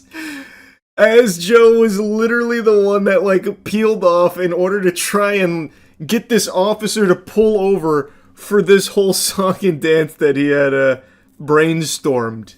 It's a very interesting strategy. I can't say I quite understand fully the Joe gambit, but all power to him, I suppose. So conduct, a ticket? Was going to be a ticket, but no, it's not. Joel, you make this stuff worse, dude, by the way you guys did this. This fat called me yesterday. Just stop. Joel, knock it off. She got me by the throat! She's got me by the throat! Stop. She's got me by the throat! Come on. She's got me by the throat! Joel. She's got me by the throat! She's got me by the throat! Stop. She's got me by the throat! Okay. Dude, you're on a camera. She's got me by the throat! Joe, nobody's got you by the throat. She's got me by the throat! Officers, please, can't you see he's being attacked by a ghost? There's a ghost and they're strangling him like Homer Simpson to Bart. Do something. Get the Spectral Patrol out there to take down this rabid ghost that's attacking his throat. Oh my goodness, this is horrifying stuff we're seeing here. So yeah, it's probably pretty clear to you now, but they decided tickets wouldn't cut it here. It wasn't really working, so they decided to slap him with a disorderly conduct charge and take him in.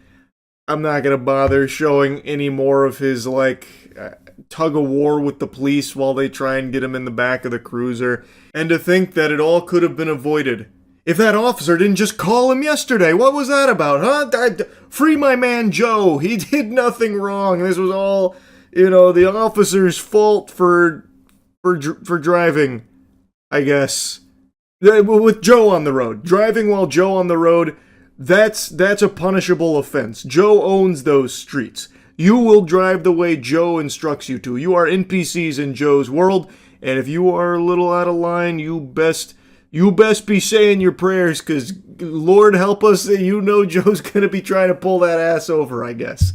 I don't even understand what all of this was about. I have no idea what he's talking about with her calling him yesterday.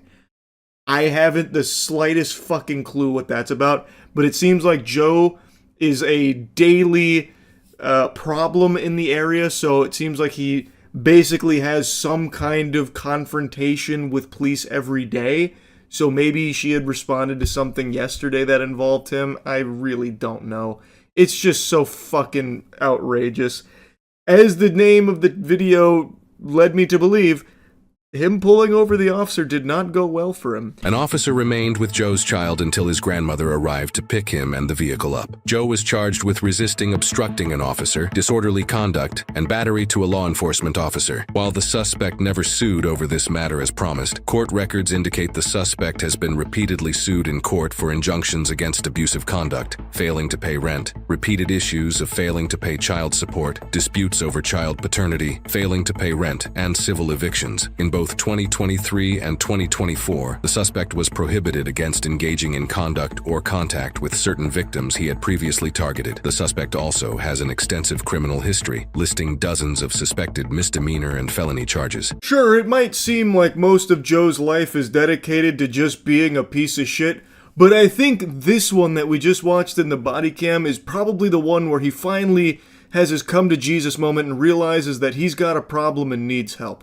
And this is probably the one that sets him on the right path, I bet. He probably learned his lesson this time around. I think I can't remember, I'm going off memory, but I think he got 12 months probation and was required to write an apology to the officers at this scene, as well as attend anger management courses. Maybe that did the trick. Maybe that was finally the one that got Joe on the straight and narrow. I have no clue. Anyway, though, just wanted to yap about this a bit. That's it. See ya.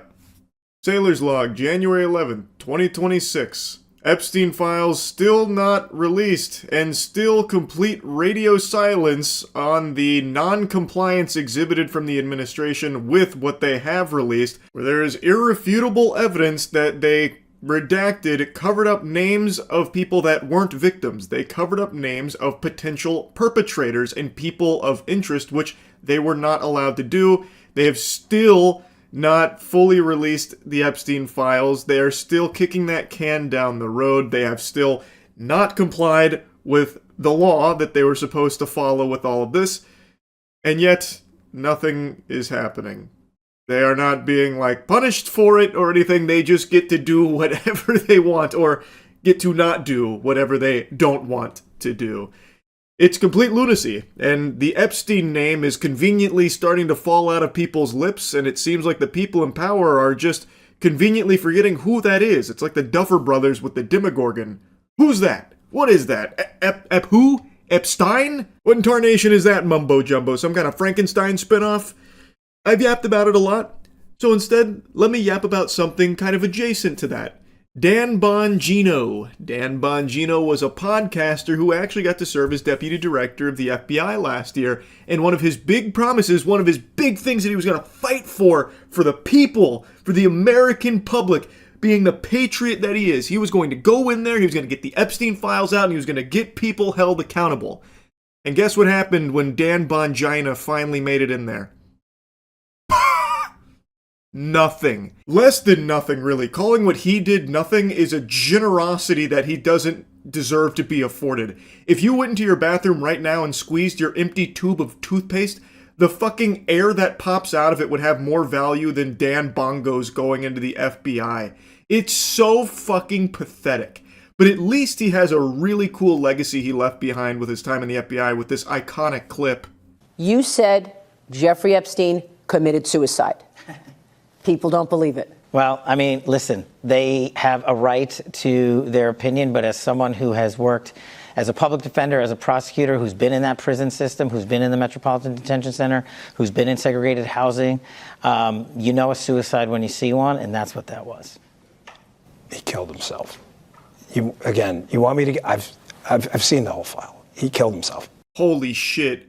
Dan Bongwater here dropping the bombshell. Wow. A very different tune than what Dan was saying before getting into this position, but the things he must have seen with those eyes, the truth that he must have seen, it really started to break him. And now he's finally getting that truth out there to all of us. Turns out it was a suicide and there are no other people to be held accountable. Really a profound, eye-opening interview here from Dumb and Dumber. The doofus duo here really put on quite the clown show. Kash Patel, by the way, I love to mention this, has provably gone under oath and lied about Epstein, where he said that there's no credible evidence that Epstein trafficked minors to anybody. And now, even with their complete sham of Epstein files they released, that were just basically hundreds of pages of blacked out information, even with that, you can still see that what Kash Patel said under oath is a lie. That is textbook perjury, and he is not being arrested for it or anything like that because the laws just don't apply when you reach a certain level of power, it seems. Anyway, I've already talked about that quite a bit. I want to focus on Dan because he's now going back to podcasting. It seems like he's going to make his triumphant return to podcasting after his unsuccessful stint as the deputy director of the FBI. He just made an appearance on a podcast, and while a lot of people were rightfully ripping into him, it seemed like there was a large portion of his fan base that was more than willing to welcome him back with open arms and open legs so that he can continue to butt-fuck them with this fake bravado he puts on for truth-seeking, when it is clear, when given that position of power where he could actually find the truth and do some good to, like, follow through on his promises of releasing these Epstein files and getting this information out to the public, he folded and was more than willing to just bite that nipple and suckle because the government asked him to. When actually given a position of power, he was more than willing to just roll over belly up and just be a good little doggy for them.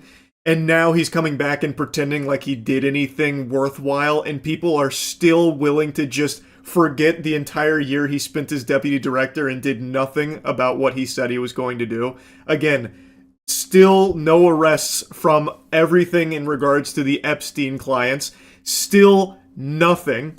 Dan accomplished nothing. Literally nothing, and even worked actively to continue to cover up this information with the very people he was criticizing for keeping things under wraps. And yet he's still going to come back to podcasting like he's a big shot and did such tremendous work there. It's so crazy to me. He then has the gall to say, like, anyone still complaining about this kind of stuff is just black-pilled and it's so annoying, this and that. Really feels like a big betrayal of the people that were, like, propping him up, hyping him up, glazing him, excited that he was now in this position to start doing the things he was claiming he would do in that position. Which, again, was lobbying behind Dan because he was the one talking about how important this is to him and how he's going to fight tooth and nail to finally get the Epstein client list out there and get people, fucking thrown in the slammer, start having deep space, well, maybe deep space, but deep state agents arrested as well, and fucking deep space agents too. He's gonna start fucking arresting cosmic entities out there. I don't know. He was talking about all these things about how he's gonna, get all of these horrible people out of there, and it all starts with the Epstein file cover-up being blown wide open. Then when he finally gets there, he doesn't even begin to scratch the surface of that and just goes with the flow. He doesn't rock the boat. He just becomes a good little puppet for them. And now he's back to podcasting. But the black pill complaining and whining all the time about the administration of it, it's just like, man, what team are you on? Holy Moses, man. So you don't have to watch. It's okay. There's a door, go find the freaking exits. Cause I I don't really give a shit. I'm not here for anybody's money or anything like that. I'm too old for that shit. Well, we're all very excited to have you back. If you're excited to have him back, you need to hit yourself in the head with a hammer ASAP. Try and, like, reset your neurons. This is a guy who has now proved to you that he is all lip service and will not actually fight for the truth or fight for you. He is not some patriot. He is now not in that position, and when he had that position, did nothing that he said he would do. Nothing he promised the people he would do. And now he's crawling back to podcasting, and then you have drones like her saying, "Oh, awesome, it's so good to have you back. We all can't wait to hear more from you," and this insight into the most unsuccessful stint in deputy director history. Yeehaw. It's crazy. It's fucking crazy. But on the bright side, now that he's gone back to podcasting, we're going to have more golden clips like this.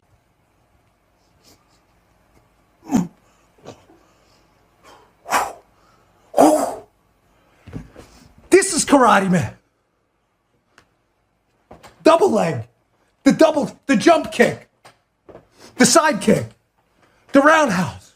The tie kick. Body.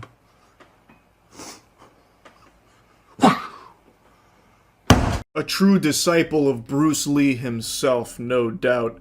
I've seen a lot of people clowning on him for this clip. This is going all over the place right now. I've also seen reports that he's blocking thousands of accounts on Twitter, so he is crashing out big time.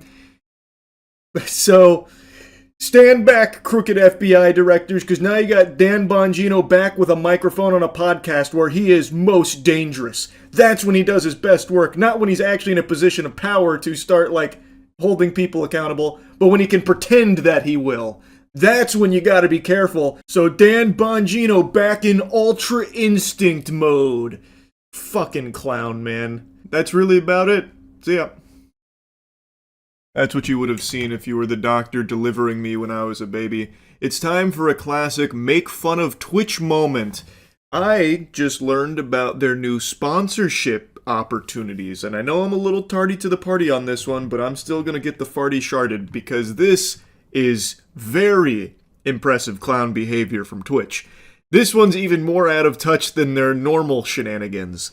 So, Twitch now has sponsorships which are open to streamers now to opt in. Woo! Yeah, this is a good opportunity for streamers to make some money doing streams, right? Wrong, you goddamn imbecile. This is a good opportunity for Twitch to make some money by treating you like a fleshlight. So Matt sent me this tweet here about the Twitch sponsorships, and it's in regards to the 2XKO campaign in particular, where Twitch is now offering this sponsorship where you play 2XKO, and instead of getting paid for it, instead of getting paid by, you know, Riot Games or Twitch as part of this sponsorship, your community has to gift subs, so your community is the one that's paying for this sponsorship, and if they gift 5 subs, then 2XKO gifts an additional bonus sub.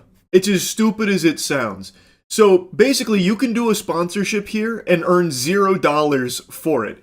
If your community decides not to gift 5 subs, which is $25, then you as the streamer make literally $0 from accepting a fucking partnership through Twitch with Riot Games. Now, make no mistake, Twitch has been paid by Riot Games for this sponsorship. Wow, I started hitting like a fat lisp there, like baby talk. They have been paid by Riot Games to promote 2XKO through the sponsorship tab. So Twitch has already made money from this sponsorship. And now it's pushing it out to any streamers that want to elect for it without Twitch needing to pay them for it, because instead the onus will be put on viewers to pay them for some reason, and then Riot Games will gift an additional one if they meet the threshold, which is 5 gifted subs. That's lunacy. So also, Twitch is making a portion on every single gift sub too, by the way. So Twitch has already earned from the partnership with Riot Games for 2XKO, and they will earn off of your community gifting subs to you, and also earn when Riot Games gifts an additional one, if they gift an additional one, if someone gets 5 gift subs during the sponsorship.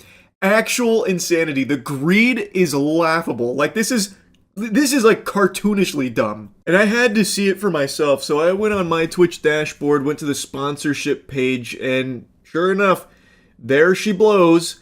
So it gives you a little rundown on what 2XKO is, and then you get the promo details. You can only activate this campaign while streaming 2xKO, stream 2xKO during this campaign, and bonus gift subs will become available to your community. For every bundle of 5 gift subs purchased on your channel, Riot Games will add 1 bonus sub in celebration of 2xKO now being available on consoles.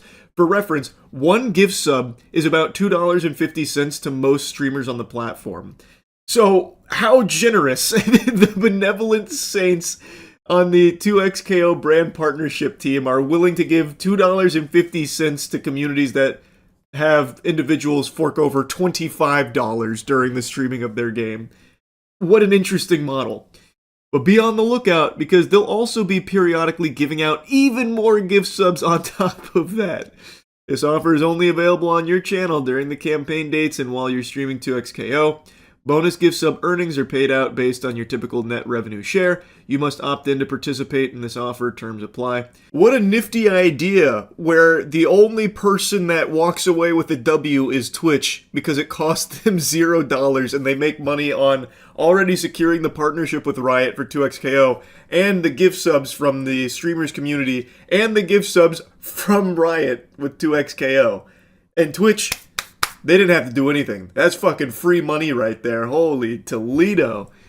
Very interesting. So the way it worked previously on like the bounty board was Twitch would present offers to streamers through the bounty board, typically lower than what you'd see if you worked with like an agent or whatever who represents you. But the idea was it's accessible to any streamer and like only a few clicks away from accepting a brand sponsorship. And the way it worked is Twitch would secure these deals and they would take a cut of that brand partnership, but you would get paid for the campaign. So like stream, the poop that took a pee for 2 hours and you'll get $800 or $1,000 or something. Twitch has already made money by partnering with that brand, and now you as the streamer can make your piece of that pie if you want to accept that deal and stream like that. Whereas this new innovative method here, this nifty idea, means you can actually earn $0 and Twitch has already earned off just having this brand partnership.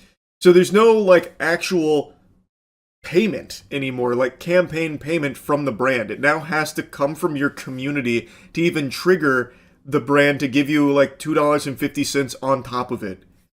Yeehaw. Like, I don't understand how they thought this was a good idea. Now, looking at the sponsorship page, they still do have the old method of like campaigns where there's a payment, a payout offered for like streaming Marvel Rivals or something, right? So like that's still there, but now this seems to be another campaign offer that they're willing to play around with. It's pretty embarrassing. This shouldn't even be something that's offered because it's just terrible for the streamer. And like I said, plenty of people over the years have criticized the Twitch bounty board, which is now the sponsorship page, because the payouts they offer are much, much, much lower than if you worked with like an agent or even represented yourself to brands that you want to work with, because now Twitch has to take a piece of the pie here, whereas with like an agent or if you did it yourself, you then would have like an agent fee, like a management fee, or if you did it yourself, there wouldn't be any of that. So you definitely have like higher earning potential through working with brands that way than you ever would through the bounty board. But the idea of it could definitely be useful for streamers that don't have access to agents or don't want to like reach out to brands themselves. So there's always been like a place for it, and there are some people that really do swear by it, and that's completely understandable. But this kind of offering of like you get a free gift sub if someone in your community, just a normal viewer, donates $25 beforehand, that's your payment. That's unhinged. There's not even a guarantee that the brand is going to pay you for streaming their game, because it all hinges on whether or not your community decides to fork over 25 clams during your streaming of that product for whatever reason. It's a campaign where the brand isn't the one paying you to play it and stream it for X amount of hours. It's your community that's paying you to do so, and then the brand will come in and give you like $2 sometimes. That's actually blows my mind they thought this was a good idea. Now, as of right now, it's only 2xKO with this bonus sub fucking working for free tip campaign. I don't even know what to call this disaster. But I imagine it probably won't be the only one if this like proves the concept. Like if a lot of streamers accept that sponsorship deal, I imagine we'll see more of this because it is extremely cheap for the brand, because instead of paying, you know, hundreds of dollars or whatever, they now only have to do $2.50 worth sometimes. Well, they pay $5 for the sub, but the streamer's getting $2.50 is what I'm saying. It's extremely cheap for them to just like occasionally have to drop an additional gift sub if the community for some reason dropped 25 prior. They are not even the ones paying for the partnership, like I said. It is basically the community that's paying the streamer for these campaigns. It's very, very, very cheap for these brands to do, and Twitch makes the lion's share of all of it, so it's great for them. So I imagine that there will be more that follow this model. It probably won't just be 2xKO, but I would strongly encourage you, streamers of any and all sizes, to not accept those sponsorship deals. Those are fucking terrible. But I'm not your dad, you do what you want. I just wanted to yap about this because it was so fucking silly. Just another out-of-touch decision from Twitch. They really know how to give the community what they're asking for. That's really about it, so yeah. Hello? You in there? Can you hear me? I'm just kidding. That's called acting. And speaking of acting, it's that special time of year again where we look at the top 5 worst films of the year. By we, I mean me. I give you the only objectively correct top 5 worst list. And let me tell you, after going through the garbage here, dumpster diving, I found that 2025 was a pretty special year for some bad super stinkers. It was tough, but I was able to narrow it down to the worst films of the year. Looking for the worst movies of the year. I know 2 off the top of my head. I know the worst and the second worst. What we need to fill in is the 3rd, 4th, and 5th. Captain America Brave New World was bad, but definitely not top 5 worst of the year bad. This one's obviously in the top 5. Electric State was a $300 million super stinker disaster film. That was absolutely horrible. Snow White might be in there. I'll put it up here to the side. It might be just out of the top 5 worst of the year, we'll see. Though it does say something that it's one of the first films I've ever walked out of. So maybe it should be in there by default just for that fact. Woman in the Yard, also very strong in contention there for top 5 worst. I don't think Until Dawn will make it, but I'm going to put it there just in case so we can see all of the worst films of the year. Hurry Up Tomorrow probably makes it somewhere in there. Do people still delude themselves into thinking this is a good movie, or have we finally evolved past that point? I remember I caught a lot of heat for talking about how absolute dog shit Hurry Up Tomorrow was. Are we finally allowed to just say that confidently, or are people still trying to defend the movie? It was actually easy. War of the Worlds is the worst. Yeah, spoiler alert. There's nothing worse than War of the Worlds. It is quite possibly one of the worst movies I've ever seen, because it is just a 2-hour Amazon ad, basically, and can't even just have the audacity to be somewhat watchable. We already know what the worst is. You spoiled it. Megan 2's bad, but doesn't make top 5. Jurassic World Rebirth is bad, doesn't make top 5. War of the Worlds, we already know it's the worst. But let's pretend that it's still... we don't know what the worst movie of the year is yet. Who's to say? Him was bad, I don't know if it'll make top 5, though. I'll put it there just in case. Where's I Know What You Did Last Summer? That one will comfortably be in there somewhere. But I haven't seen it yet. Did I scroll past it? I don't think it was that long ago, was it? Tron Ares. Tron Ares was bad, but it's not in the top 5. At least Tron Ares had visual spectacle that was cool. These up here already have nothing redeeming about them. Tron Ares is bad. Jared Leto's fucking awful. Jared Leto is box office poison that instantly tanks anything that he appears in. But it's still not to this level of these. Okay, are my eyes closed or something here? I haven't seen Strangers Chapter 2, nor have I seen I Know What You Did Last Summer. And I'm pretty sure they came out in this area. Because they definitely weren't in December. This is crazy. Where were they? Okay, so here's Strangers Chapter 2, September.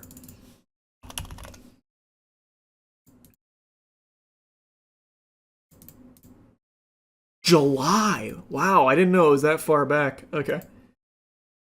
These are definitely the worst movies of the year. So now let's order them.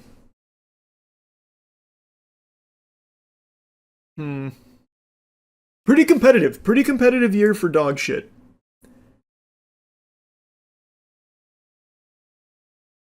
What about Five Nights at Freddy's 2? Nah, I think these are worse.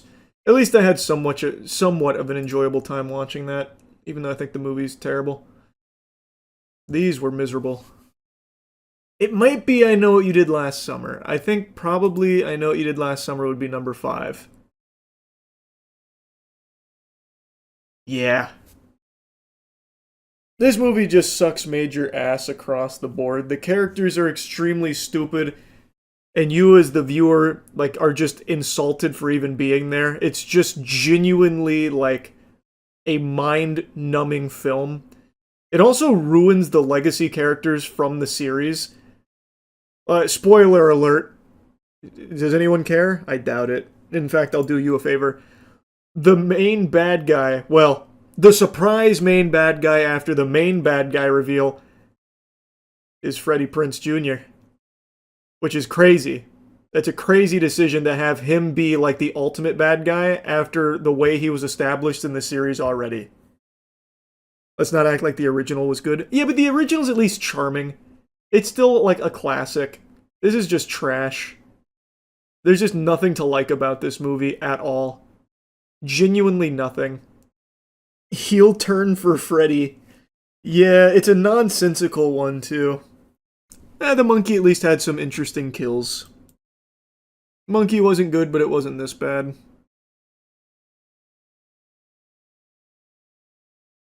So I Know What You Did Last Summer, 2025. Congratulations. Rank 5 of the worst films of the year. Number 4, it's not going to be him. Him's not good, but it's not nearly to these Titans levels. I think objectively, Strangers Chapter 2 is a worse movie than Until Dawn. But Until Dawn shamelessly borrows a beloved IP's name and then makes something that's not even remotely related to it. This movie has nothing to do with the games. This movie is basically just like a joke film. More of a dark comedy than anything. You've probably seen the viral clip where that guy drinks some water and then blows up on the toilet. He just gets insta-gibbed. That's from this movie. It just has nothing to do with the game at all, and what it is they're stuck in a loop and they need to survive until dawn to break it, but they can't because everything's trying to kill them. A bunch of scary things out there. The water makes you explode for some reason. Isn't The Strangers kind of doing the same thing, borrowing an IP and ruining it? In a different way, yeah, you can make that argument. But Strangers Chapter 1, which this directly follows, was just as shitty, if not shittier. Until Dawn is a game that is being adapted into a movie that has actually nothing in common with the game at all. It's between these two for number 4, I would say. Oh man, but then I didn't even consider Woman in the Yard or Hurry Up Tomorrow. Oh, wow. What a competitive year. Wow, this is a cutthroat. This is a chin scratcher indeed. I think I'm going to take Woman in the Yard out. Really bad movie, but it at least tried something at the end of the film to make it interesting. It fucking fell on its face. It was very flat. But they did attempt something at the end, which is more than I can say for these two at least. Oh man. Yeah, and as the title advertises, there was a woman in that yard. And that woman stayed in that fucking yard, I'll tell you what. So if you went there for a woman being in the yard, that kind of action, you get it in droves. I think I'm going to give it to Until Dawn. I think Until Dawn is the 4th worst film of the year. I think. No. Yeah. No. The Strangers Chapter 2 also has the gall to be a trilogy. There's a Strangers Chapter 3 coming, and there's something to that. It is probably going to be one of the worst trilogies. like statistically one of the worst trilogies. The first one fucking super flop that's terrible. The second one super flop that's terrible. No doubt the third one will super flop and also be terrible. That's pretty special. Like, this is one really long, drawn out hemorrhoid. Until Dawn is just one movie. I'll give it to Strangers Chapter 2. I'm locking it in. Strangers Chapter 2. You get a collective, like, 4.5 hours worth of irredeemable garbage. Strangers Chapter 2. Number 3 now. It's between Snow White and Hurry Up Tomorrow. One of these will escape without being on the top 5. Maybe as an honorable mention, they'll live on. Snow White, I really didn't like it all. I don't think it's the worst live action ever made, though. I think it's very bad, and at points unwatchably boring, but I don't think it's the worst Disney live action has done so far. I left the theater, though, because I didn't really feel like waiting till the end. I left with like 20-some minutes to go. Which has never really happened before. That's pretty special. Hurry Up Tomorrow, though, is basically just The Weeknd giving a very artsy concert. Which I can see why people that love The Weeknd might find things to like about it, because you basically just listen to his music and him brooding. Which they probably think is cool. In fact, I know exactly who this audience is. I know who this was made for. It wasn't made for me. Oh, I didn't even know it flopped. I guess even the audience it was made for didn't bother going to see it. Tough. This is competitive. Snow White or Hurry Up Tomorrow?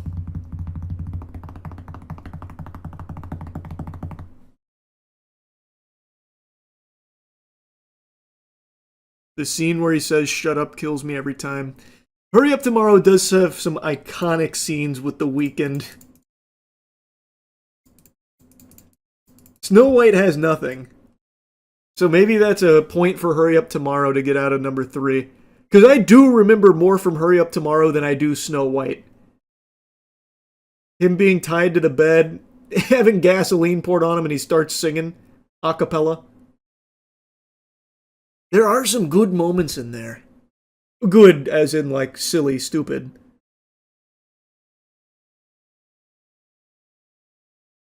Yeah, maybe I'm going to give number 3 to Snow White. Because you can at least enjoy Hurry Up Tomorrow as a fun, bad movie. No one's ever going to turn this movie on again if they had the misfortune of watching it once. There's not a whole lot of enjoyment. I'm going to give number 3 to Snow White. Honorable mention to Hurry Up Tomorrow. I think that makes the most sense. Number 2, it's Electric State. I knew going into this where Electric State would be. This movie super sucks, but the thing that really sets it apart from the rest is that it had a budget of $320 million. One of the most expensive films ever made. And I think very few people watched it, and those that did, like me, really were cursed with some very trash garbage. It's bad. I don't know where this $320 million went. Like, some of the visuals are fine, but it's not, like, mind-boggling. And it definitely didn't go to any writers, because this movie is just bad. Like, the whole narrative is bad. The only thing good about it is the world, and apparently it's because it's just borrowed directly from the book.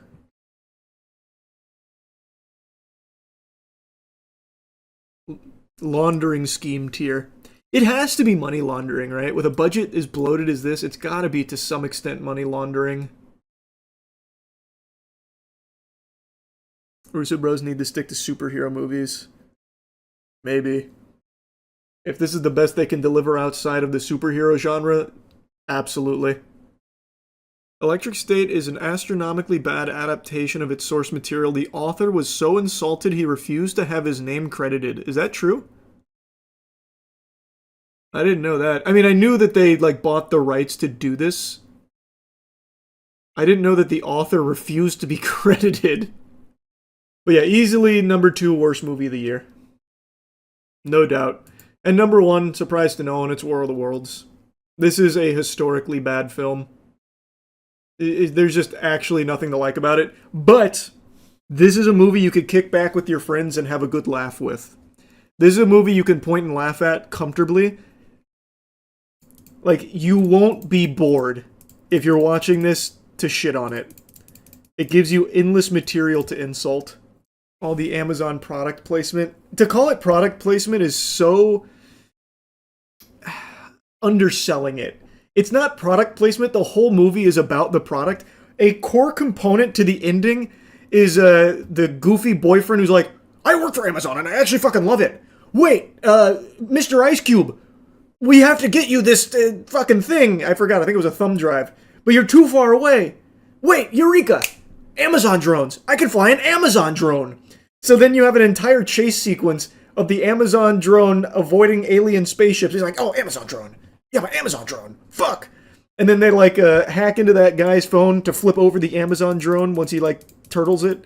And it's all just about the Amazon drone program. Didn't they also use real war footage with aliens edited in? I read that. I didn't bother to dive too deeply, but I read they used actual conflict and then just basically photoshopped the aliens into it, which were fundamentally just Unity models, like Unity assets. God, it looked so terrible. Didn't the director go on record to say he didn't intend to promote Amazon? I didn't see that, but if he did, that's the biggest lie I've ever heard. That man's nose must have grown 50 sizes. That is some liar plants for hire right there. Amazon was a core part of the story. I watched the movie for the end credits. I forgot, what were the end credits? I remember he becomes a YouTuber. He becomes, what was the name of the hacker guy? I can't remember. Big Buster or something? I can't remember. Who were they chasing? Disruptor! That's what it was, Disruptor. We're all disruptors now. I get War of the Worlds is dog shit awful, but Charlie, nothing, and I mean nothing beats Fuck My Son for the worst movie of the year. About an elderly woman that finds her mutant son who can't get laid, a young woman. Where did you even find a movie called Fuck My Son? That can't be an actual, real production. That has to be some shit you found on, like, an indie site. Like, just a random spot promoting, like, student film garbage or something. What is that? It's on the Wikipedia page. No way, I'm gonna look it up right now. This feels like something I probably can't put on screen. I just googled Fuck My Son. What a crazy thing to Google. American comedy horror film from Todd Rohal, based on the comic Fuck My Son, A Tale of Terror. What is this? Premiered September 11th, 2025. September 11th for the premiere of this. Wow, huh? A box office performance of $33,000. What a smash hit. I'm going to try and use my power of incorrect predictions for good instead of evil. I will boldly, proudly, with my whole chest state that Bloodborne 2 will not be revealed at the Game Awards. A statement I didn't even think needed to be uttered, but the hopium, it's overflowing right now. The cup runneth over here for people to see Bloodborne 2 at the Game Awards next week, because Jeff Keighley posted a wacky statue, which does look very cool. It's a very aesthetically pleasing little doodad there, a little doohickey. And then there was a reply to it with a bunch of, like, redacted information, like it was fucking Epstein files there at the Game Awards. And this sent people into a frenzy trying to find ways to brute force Bloodborne into it, to make it seem like this is confirmation it'll be Bloodborne 2. I don't buy into it at all. Would love to be wrong, though I'm gonna tell you, I'm batting with a tremendous record right now when it comes to my predictions on Bloodborne 2 not being real and probably never being real, at least not for many more moons to come. But anyway, let me show you the statue, let me show you the Game Awards riddle around it so you can start forming your own thoughts on what it could be. And then I want to tell you a little new piece of information that dropped this morning, a little tidbit that I think would be so fucking embarrassing if this actually is the reveal. But you know what would be even more embarrassing? If people found out you didn't shower using Cheeky soap. It's the best soap in the universe. What are you waiting for? And right now is the perfect time around the holiday season because Queso and I just got our collab soap out. We got the Naughty and Nice. So go to usecheeky.com right now and really upgrade your hygiene game. Yes, I want to talk about the Jeff Keighley cryptic tweet that a lot of people are speculating could be a reference to Half-Life 3, to Bloodborne 2, and all that. So it's this right here. I already talked about it when it got posted. It's that right there, but the Game Awards replied with this. The blank are silent, blank bleeds, new blank stir. And that right there has been a bomb in the Bloodborne Hopium community. It's a very cool statue, by the way. Very cool. They do this every year. Not really to this degree. There's never been a year where I thought, maybe it could be Bloodborne until now. And even then, I still don't really think that. I just think if someone's going to go this hard for, like, teasing an announcement, it's either gotta be something people have been begging for a long time, or a delusional company that's about to just beclown themselves in front of the entire Game Awards and God. Like, imagine this is all just an announcement for some, like, fucking shovelware gotcha game or something. It's definitely not going to be Elder Scrolls. If you want to know what I think it is, and I don't think anyone's going to be, like, necessarily pleased, I think it's Saros. So, if you look at Saros, and this is a game that's got, like, a lot of meat behind it, and it looks like a cool game. I think it's this. They've already teased this game before. The style of that statue is kind of similar. I think it's probably going to be Saros. And I also don't know how this would have, like, applied to Bloodborne other than the reach of, like, New Blood Stir or something. Moon Bleeds or whatever. I just do not think it's Bloodborne 2. But do you really think they would do all this marketing for a game that's already announced? Seems like a waste. Brother, it's the video game industry. Of course they would. They do all kinds of nonsensical shit. The hunters are silent. It could be. I'm kidding, it won't be. I'm still very confident this is not Bloodborne. I don't even think the style really looks all that Bloodborne-esque. This would be a crazy departure from the aesthetic of Bloodborne. It literally has to be Duskbloods. See, Duskbloods I could definitely see. Since we don't know a ton about it, it is FromSoft, so they'd probably go hog wild for it. I could definitely see it being Duskbloods. Diablo 4, maybe. That would be the most deflating shit. That'd be worse than a gacha game announcement. If they're just announcing a new patch. All we know for sure is that it's not God of War, Elder Scrolls 6, or Diablo. All those have been debunked. Unless it's a red herring. Just like when they said they weren't going to show us a Silent Hill trailer at the PlayStation Now like 6 months ago, and then they did at the end as a bait and switch. Diablo 4 Season 11 goes live on December 11th, 8:30 PST, right after the Game Awards. Take that as you will. God, that is going to be the most foolish fucking thing if this actually is Diablo 4. So now, what if I told you that there is quite a bit of meat behind the theory that this statue is related to the Lords of the Fallen? For those that don't remember, Lords of the Fallen, well, the original Lords of the Fallen was one of the worst Souls-like games for its time. That shit blew major ass. I even replayed that a few years back when I was going through, like, my Souls marathon, and I just couldn't finish it. It was too goddamn awful. They reignited that franchise 2 years ago with The Lords of the Fallen, and when this puppy released, let me tell you, it came to an overwhelming cacophony of meh. The reception was that the game was okay, it was mid. I played it on release, and it was clunky with a lot of problems, but it had some interesting ideas. Over the course of the last couple of years, they've released like 70 or something updates to it to try and put lipstick on that pig, and as I understand it, it is much better now than it was when it came out. So hats off to them for putting in the effort to make it better. I haven't gone through and tested it myself, but I'll trust people's words that it is in a much better state now than it was when it released. But even still, I don't know how strong the Lords of the Fallen community is to be salivating to such a degree that they would commit to this, like, big marketing push, this like cryptic thing, all to reveal more Lords of the Fallen content on its way.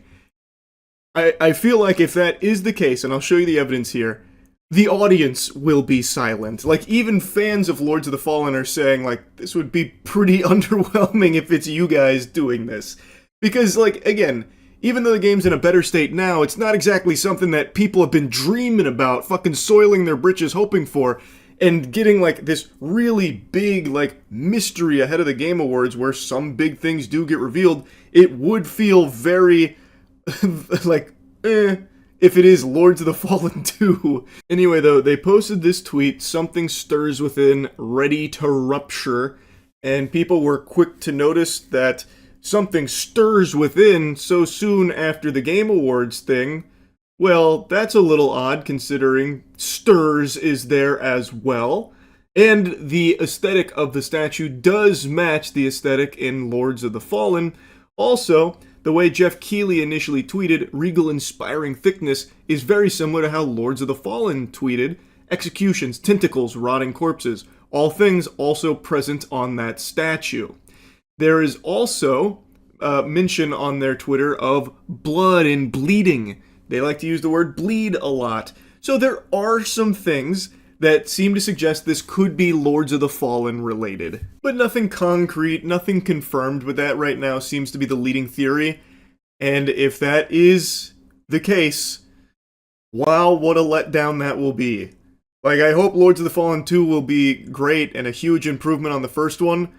But man, to get like everyone's hopes up that this could be something that we've been waiting for a long time, only to have it be Lords of the Fallen 2, would be such a shame. I feel like there'd be very few people that would find that satisfying if that's the reveal. I don't think there's gonna be fucking people pumping their fist, "Oh yeah!" or anything like that. But we'll see. Again, it's not confirmed to be Lords of the Fallen 2. This could still very well be something else, something big. But I don't think it's going to be any of, like, the crazy pie-in-the-sky ones. I don't think it's going to be Bloodborne 2. I think there's a fucking 0% chance of that. I think I'll probably hit a growth spurt before that game ever comes out. I don't think this is Half-Life 3 related at all. And I don't think this is Elder Scrolls related either. So, anyway, I just wanted to talk about this a bit. That's it. So, yeah. I heard a name today that I haven't heard in many moons. Had me feeling like Robin Williams when he crawled out of Jumanji asking what year it is. That name? James Charles. I just got a DM on here from a girl that said, "Good morning, James. I know you'll probably never see this, but if you could just take 1 minute to read it, would really mean a lot to me. I'm really struggling right now because Spirit Airlines just filed for bankruptcy and I have lost my job. Here's a GoFundMe link. Any donations help." I'm sure they do, sweetheart. I'm sure they do. You know what else would help you? Getting another job. What a yucky douchebag. This is like cartoon villain level evil monologue here. "Oh, no money, huh? No money? Bang! Shrink ray! Now you're short too." Like that kind of thing. It's so over the top, stinking, oozing assholery. I cannot believe his delusional mind thought this was a good idea or like a strong look or a worthwhile dunk to be punching down on someone who's already fallen on hard times after losing their job, and they reached out to you in this desperate situation because clearly they have an appreciation of you. So they threw the Hail Mary, seeing what happens. I doubt they were expecting this kind of response. Now, of course, there is always the chance that it is fraudulent. There are so many fake GoFundMes out there, so there's always a chance that all of it is fucking fiddlesticks. It could all be baloney. I have no way of knowing that. I only have James Charles fucking Gangnam styling on this person and insulting them for it to go on, which leads me to believe that it might be real, because if it was just fake, obviously just a sham, why would he even be bothering to crash out for over 2 minutes about it? So I'm going to work under the assumption that this is a real person that has reached out about it. You could have just not responded. Like, that was also an option. You didn't need to come over here and start, like, spitting and dunking on him. Like, how dare you even message me asking for help? Are you out of your fucking mind? I'm James Charles, goddammit. And is there anything ickier than someone that has a job like James Charles telling someone else to get a job, preaching that they need to get a job? Brother, This former Spirit Airlines worker is a 10 times harder worker and has done 10 times as much labor as you ever have in your life.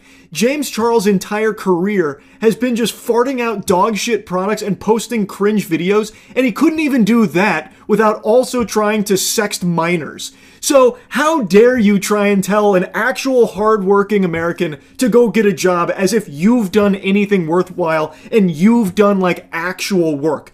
You got the easiest fucking job in life. You got dealt a very lucky hand, bro. This is so tasteless. It's so crude. Coming from James Charles of all people.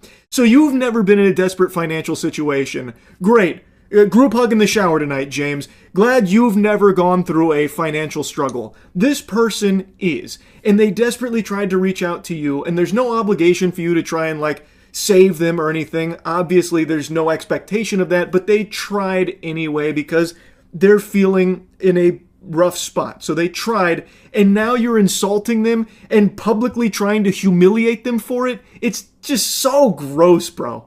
Yeah, try that. Because in the time that it took you to copy and paste the same fuck-ass message to myself, who you don't follow, by the way, and probably 100 other influencers and celebrities, you could have applied for 100 other jobs, but you didn't because you're a lazy piece of shit and you're entitled. And you think that influencers and celebrities should fund your life for you. Why would I ever help you? There's no way the word entitled just left his lips. Right? No, I must have misheard that. There's no way he said that. James Charles did. He didn't use that word against somebody else, did he? It had to be an audio glitch. I'm gonna assume that there's no way his vocal folds would even let the word entitled leave his lips. Oh my god, the lack of self-awareness would probably cause his fucking head to combust. So I'm not even gonna bother touching on that one, holy. So let's instead look at the other stuff he said. He really highlighted that this person doesn't follow him. Who gives a fuck? There's plenty of people that I watch their stuff and engage in their content with without subscribing to them or following them on socials. That's pretty normal, actually. I don't know why he's like spiteful about that. So then he's using that to say like, oh, you must have sent this to like 100 other celebrities. Based on what, man? You're just making an assumption. You're just taking a guess. You don't know that. You could be the only person they reached out to about it because they really admired you and thought that maybe you could be that helping hand. Which again, there's no obligation for him to do, but why go this hard against them? This is fucking diabolical. And you have no idea if they've sent out job applications or not. Why are you speaking as though you're certain they haven't? They very well could have 100 job applications out there right now. The Spirit Airline layoffs are still pretty new. Getting a job right away is not like this, bro. I don't know how out of touch you are with reality and what's going on in the world around you. It doesn't happen lickety-split like that.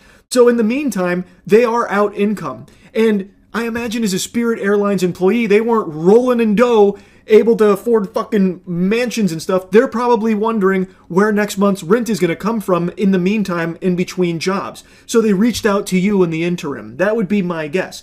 You have no clue if they've sent out job applications. It takes a while. You're not a fan. You don't even follow me. You've never supported me. This is your first time DMing. And you think that I'm going to send you money because you lost your job? Oh my God. Welcome to the real world, sweetheart. People lose their jobs every fucking day, and you're white, pretty, and able-bodied.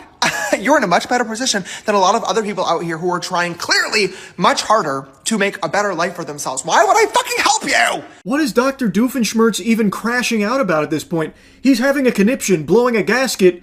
Over what? What are you even yapping about? You're not even making a point anymore. You're trying to tell someone else how the real world functions when you yourself haven't been a member of the real world in like a fucking decade.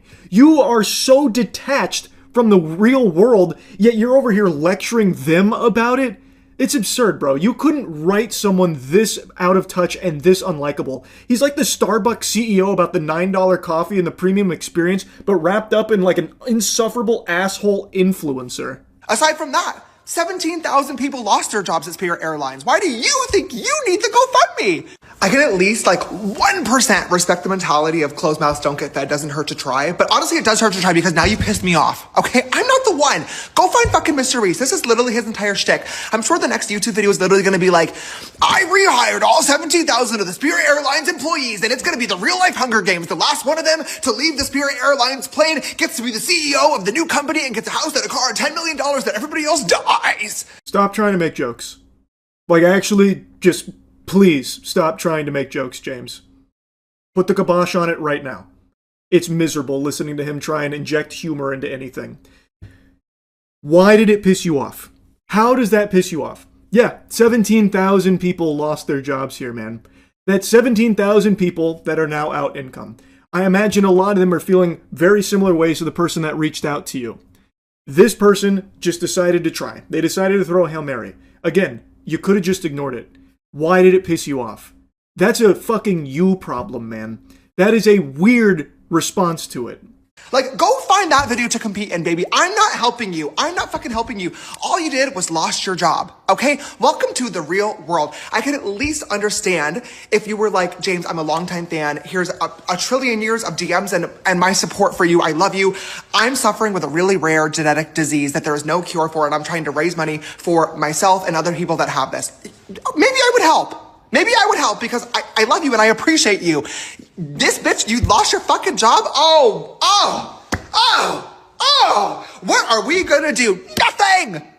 I'm gonna do nothing. You know what you need to do? Go find a fucking new one, girl. Put some effort into the workplace. Hey, pal. You just blow in from Stupid Town? He really thought he cooked with this rant. So the impression here is that the only people in the world he cares about are people that, like, mindlessly support him through thick and thin forever. Here's a trillion DMs. Okay, now I care about you. So maybe if you had, like, a genetic disease where you were dying and you were about to just kick the bucket, I might consider spitting on you if you were on fire. I might, because you've proven that you're a fan. And those are the only people I care about. Those are the only human beings to me, are the fans. Then I would have cared. By the way, worth reminding you, there's nothing that says that she wasn't a fan, by the way, James, just because she didn't follow you or DM you before. What an awful perspective to have on people, huh? Again, you could have just not said anything about it, but you decided to make a whole show. You decided to go fucking hog wild on it. And man, do you look like a clown talking about hard work in the real world, two things that you are not someone to be lecturing anyone on. You don't work hard, and you are not in the real world. And that's one of, like, the biggest things, like, points he tries to make here. Get real. This person is just in a desperate spot, as a lot of people are and have been. And in those positions, sometimes people try a Hail Mary. That's what they did here. It clearly didn't resonate with you in any way, and for some reason really brought the demon out of you, James, for some reason. But I don't think they did anything wrong. Again, you could have just not said anything about it. And you have no idea if they are applying for jobs. It rarely happens overnight, especially currently. So in the meantime, having no income is scary and detrimental to actual working people, James. Most average workers can't just coast off of poop they shat out years ago like you can, just collecting paychecks off of the trash that you've peddled over the years passively. So, in the meantime, they made this GoFundMe, they reached out to you, and then you had this ballistic response to it. And James did get dunked on for it, so he made an apology video. This video was fucking stupid. It was rude, it was obnoxious, it was privileged, and most importantly, it was completely fucking unnecessary. When I saw that DM, I absolutely had the choice to ignore it and say absolutely nothing at all and move on with my day. But instead, I couldn't even tell you why. Her message just triggered me, and I decided instead to make a video about it. Put a shirt on. You don't need to get into formal attire, not asking you to put a suit and tie on, but did you do the bare minimum of at least putting on clothes? Why are you filming this video half awake in your hotel bed after a night of binge drinking and meth smoking? Like, you couldn't just do at least a tad bit more? Why do I have to watch you shirtless here fucking, like, sleepwalk through your response? And I bashed her, and it was obnoxious, and I shamed her for asking for help in a situation where she was clearly really struggling, and this could have been her absolute last resort. I have no idea what was going on in her life, and I should have never assumed that she was just copying and pasting this DM as an easy way out. I don't know. I just don't know. Ooh, I know. Pick me. I've got my hand raised. I know. It's because you are an egomaniac. It's because you are a self-centered, self-absorbed, narcissistic piece of shit, bro. That's why you did it. You thought that you were above this person, and you thought you could actually convince your audience that what they are doing is wrong and worthy of being shamed.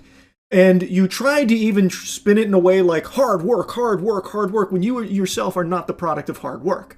So you tried to puff out your chest about how much it takes to get back out there with the elbow grease, pulling yourself up by your bootstraps, but the message falls flat because you, the messenger, are not that person. And you're also choosing someone who is going through a very real grievance, again, assuming all of this is a legitimate story and a legitimate person, which I have no reason to believe it's not, based on everything he's said. So, really, it was all a pile of dog shit, and you let your mask slip so people get to see even more about the real you, James. This is the real you. My intention behind making this video in the first place was I get a lot of messages like this every single day. And for me personally, it definitely sucks to receive messages from people that don't follow you and don't support you, treating you like our personal ATM or bank account. But what I'm sure sucks even fucking more is not knowing where your next paycheck is coming from and not being sure whether or not you're going to be able to put food on the table for yourself and your family. So it really doesn't matter what my intentions were behind making the video, because it came across as super fucking privileged and like I was basically shaming anybody that's unemployed for not trying hard enough to get a job. And I feel awful because that wasn't my intention, and it really hurt a lot of people. This is coming across very genuine here, James, as he's falling into slumber here. It feels like I'm watching a video of someone ODing. Why did you even film it like this, man? And also, I don't understand why it even upset him in the first place, and why he says it sucks that people, treat me like an ATM. I get these random messages from people that obviously don't know anything about me and are just trying to hose me for cash. Like, yeah, that happens. That's annoying if you see it, but I guarantee most of the messages go to his management. I guarantee James doesn't see the vast majority of those, fake, reaching out for money type things. It's not like a telemarketer call. Telemarketers get a direct line to you, they call you, then they treat you like a little piggy bank for their trash product, and you know what happens there? You hang up. Here, these messages go into the fucking void. You'd have to go out of your way to find these spam, scam, fraudulent things. I don't understand why he's making it seem like, oh, it's so hard being me, James Charles, where people reach out and they don't even care because they're asking me for money. Again, I don't think you see most of them, and the ones you do see, just ignore. It takes actual split seconds. If he was making a point friends and family are always reaching out to me just for cash, they treat me like I'm not even a human anymore, I'm just a cash ATM for them, then I'd get it, because yeah, that sucks, that's horrible. That's not what he's saying. It's so weird, his view on it, at least to me, I think it's weird. I'll sum up the next section where he tries to relate to the average worker, saying that he knows how hard it is in today's job market. I know people looking for a job and it sucks, getting ghosted and stuff like that. So now he's saying oh, I get it, it's super, I relate. That's now his big thing that he's saying in this section. And then he goes on to talk about how he recognizes that he got really lucky with his makeup tutorials, so now he's got the position he's in, and now in his position he needs to learn how to humble himself. And for anybody that saw that video and was disappointed or upset with what I said, I am super sorry, especially to the woman from Spirit Airlines. I did try to look for her message earlier before making this video, and I couldn't find it. If you see this video and you want to get in touch, I would love to apologize to you directly and to help you out a little bit. But if you are not comfortable with that, I totally understand too. I really appreciate anybody that sent me a message or left a comment about this video today, letting me know how insensitive it was. I really needed to hear that. I was giggling so hard. He's going on okay, I really want to help now. I tried to find her message, but I fucking banished to the shadow realm somewhere along the way. I really want to help. I've learned my lesson. And then there's a cut, and then he's got the blanket pulled over him. He's tucking himself into bed. Why? It's so fake. It's so unbelievably fake. And I really need to think twice before I hit record and just start yapping on this account. I genuinely treat this spam page like I'm on FaceTime with you guys. I love to laugh and tell you stories and rant and scream at the camera and joke around with y'all, but sometimes I genuinely forget how many people are watching, and it was completely inappropriate to make a joke out of somebody just trying to provide for themselves and their family. That's definitely my bad. What joke did you make, man? It was just insulting them. It was just berating them for having the gall to try and reach out to you in any capacity during a hard time. Where was the haha? I don't know why he's saying it like that. Like, I just, I love to rant, I love to yap, I love to laugh, I love to joke, and, well, I just forgot that so many people like me and watch me, and this one came across bad. I shouldn't have been joking about this one. But you weren't joking, you were just insulting this person. What are you talking about? And it wouldn't have changed even if you had, like, a fraction of the people watching. You'd still be an asshole. Yeah, it'd still be fucking weird to have that response to it. So yeah, that's the James Charles stuff going on in a nutshell. I haven't heard that name in a long time, and it popped up today, and I had to watch that. What a wacky fucking rant.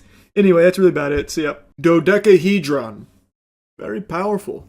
Geometry so strong, so divine that even me just saying that word probably healed someone's bronchitis out there watching this. And I recently learned about a pioneer in the field of dodecahedrons, metatrons, and pyramids named Scott. And let me tell you something, Scott is very powerful. Sacred geometry bends to his will. He's like a level 99 cleric. He's able to keep the whole party healthy thanks to his healing starship that he commands. You see, he has set up unfathomable technology that science can't even begin to comprehend.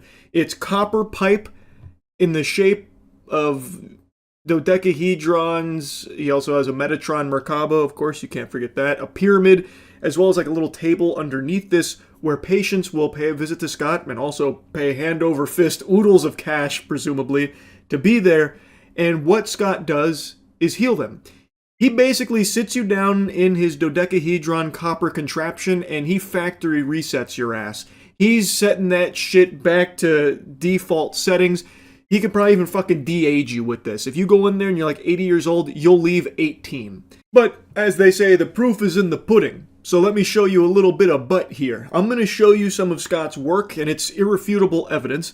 But also, the most impressive thing here is he's not selfish with it. He's not hogging the secrets of this sacred geometry to himself.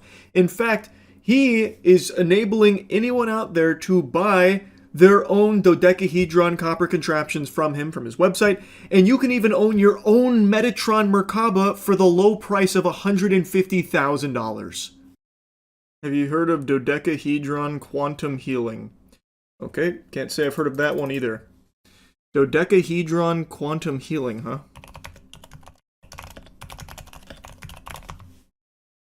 Sacred geometry, music, and frequency of the dodecahedron with transmission. Dodecahedron quantum DNA optimization. Meditating in this quartz crystal-infused form, people have seen entities experiencing missing time events and gone out of body often? Over here we have the dodecahedron, which is the etheric connection. So in meditation, this allows us to go beyond the veil and discover other realms that we've not experienced before. Now, you can really do that in the pyramid as well, but this is a whole different deal. This opens up the meridians of the body so that energy flows more progressively to every organ to regenerate. The pyramid is more like a stasis that preserves the body. With the pyramid, this allows that energy to flow more effectively. A lot of people... So you just lay on it and it does all that? Wow. Why? How? I guess it's silly of me to question the power of the dodecahedron, to be honest. Is this the next Xbox? Orbs coming out from the inside of it, and we communicated with them for about 9 months, and I learned all about it. 9 months? Guys and my son. He indicated each one of these open faces had a particular color associated with it, but he was only like 8 years old. And I noticed the top. Yeah, brother, it's called playing pretend. Was always lime green. Can I make a dodecahedron quantum DNA optimizer myself? Is it just the shape, the sacred geometry? Or do I need the 30 pounds of copper on each fucking wing? I would imagine it doesn't matter. I could probably just do it out of PVC, right? This guy's been doing this for a long time. Look up Scott Starship TM Testimonial 3. These are the flight logs of voyages through the quantum starship. He's got a starship? Like my heart chakra was completely wide open, and that there was a beam of light underneath me that was just blasting through my heart chakra. Awesome. And that I was just like elevated in this beam of light. With my lungs, they feel so much more expanded. I've recently had pneumonia, and it's helped a lot with that. The starship did? It's a healing starship? I was going towards the sun. It was just like pure light, and I was just cruising. I was like just shooting straight towards it. Jesus Christ. And it was like change path. You don't want to be going towards the sun. the energy and cruising. And I remember at one point in time I was like head towards the sun, and I'm just like Why is everyone going towards the sun? flying Get out of there. That's like the last place you want to go. Oh my god. What the fuck? He wrapped her in spaghetti. In quantum state, the dodecahedron interfaces the etheric into our 3D world. Check out the Metatron cube. Metatron cube 3D. Oh, is it Scott's Metatron cube? The Merkaba entrance point. A lot of people have been asking me, how do you get inside the form? This Metatron's cube. I'll show you. See this pipe? Watch this. Do this. Give it a little turn. And what does the Metatron cube do? Connecting to the divine through sacred geometry. Divine geometrical universe. Okay. Well, that makes sense. He had another channel where he used to sell lemonade. Oh. Does he still sell lemonade? Did a deep dive on this dude. He's been doing this for nearly 30 years. He has so many YouTube channels. Who's to say you don't travel to the sun in the dodecahedron Metatron cube? I've never sat in one. That shit might wrong warp me like it's Ocarina of Time speedruns. Who's to say? You can order one from his website for only $900. I can order my own Metatron cube. Wow, and for $6,000 I can get my own indoor Merkaba star tetrahedron. Wow. Holy fuck. For $150,000 I can get this. A lot of people. This is his Starship Metatron Cube Merkaba. $150,000. Oh my god, I'm losing money not buying this. Wow. For $15 worth of pipe and a table. Holy fuck, he has Suno AI Quantum Healing Music album. Look up Scott Ascend. Nice.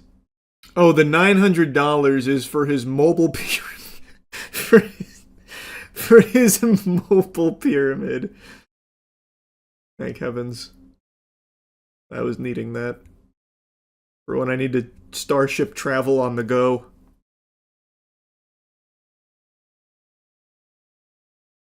Also called Four Pipes.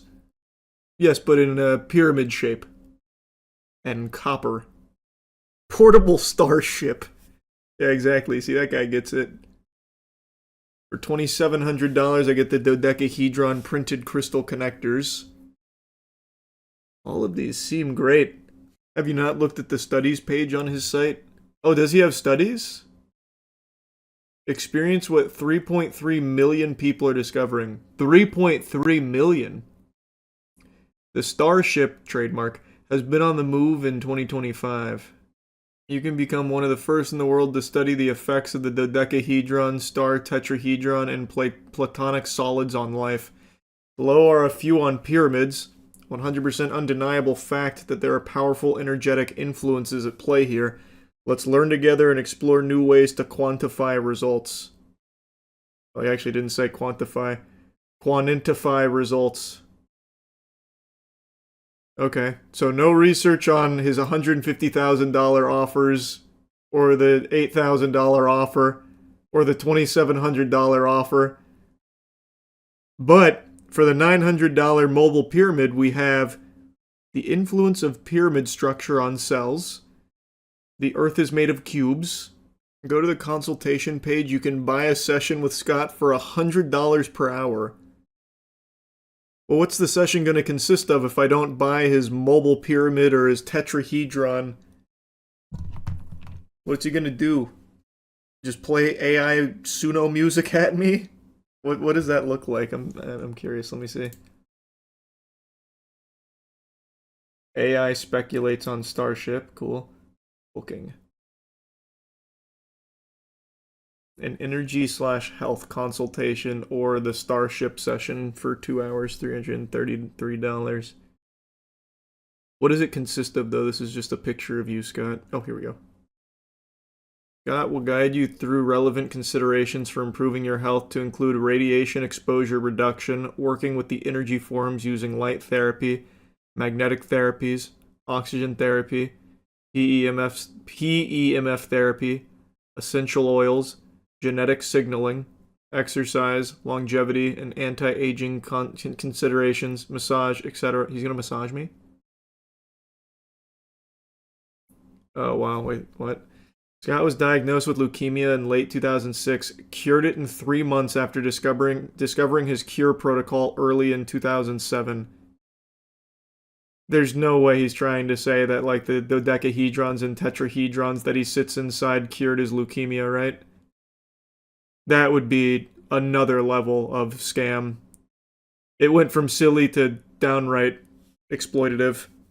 Does anyone actually believe these work? I have no doubt. I mean, on his channel, he has a ton of people that filter in there, and now looking at the prices on his website, they're paying hundreds of dollars just to sit in his fucking copper pyramid. Why do babies come into this world crying? A question that's plagued inquisitive minds for generations. But I have the answer. I believe babies are born crying because they know that they will now have to share oxygen with Pokemon scalpers. And that is definitely worth shedding tears over. Also, they probably know that all their toys are going to be purchased by these fucking losers and flipped on Facebook Marketplace and eBay, so they'll never even get a chance to play with hobbies that are literally designed for them, but have been hijacked by these awful, degenerate losers.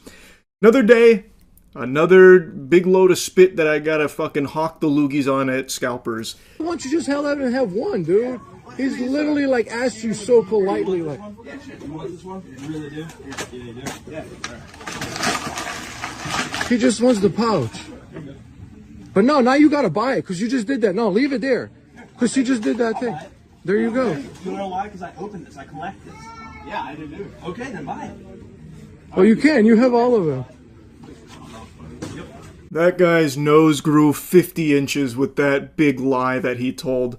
My left butt cheek, that guy's a collector. He's a scalper. And there is so much ill will towards scalpers, rightfully so, that now they have to always try and hide behind, I'm a collector! Don't worry, I'm a good guy! I'm collecting all of this product.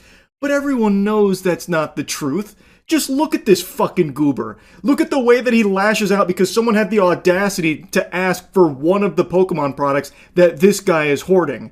And so then he just starts crumpling it up like toilet paper and giving it to him like, okay, there, you can buy that, buster. Then when the guy understandably says, no, this is stupid now, you've ruined it, I'm not going to pay full price for something that is completely ruined now because of your temper tantrum, the guy takes it back and is like, well, I will purchase it because I am a collector, pinky out. Like, bullshit, man. No sane person is going to be paying full price for something that is completely destroyed. He's just trying to make a whole song and dance out of this performance. I'm a collector, so the condition doesn't really bother me. And that's just not true. If I crumpled up all of the Pokemon product around you and then charged you full price for it, would you do it with a smile on your face, Mr. Big Shot Collector? I doubt it, buddy. It's so fake, man. He is a scalper. No legitimate normal collector or someone that's buying it for their kids is going to take the entire stock of Target and Walmart Pokemon product. That is exclusively behavior from these degenerate worm scalpers. Hey! Scalper, no scalping. Scalper, no scalping.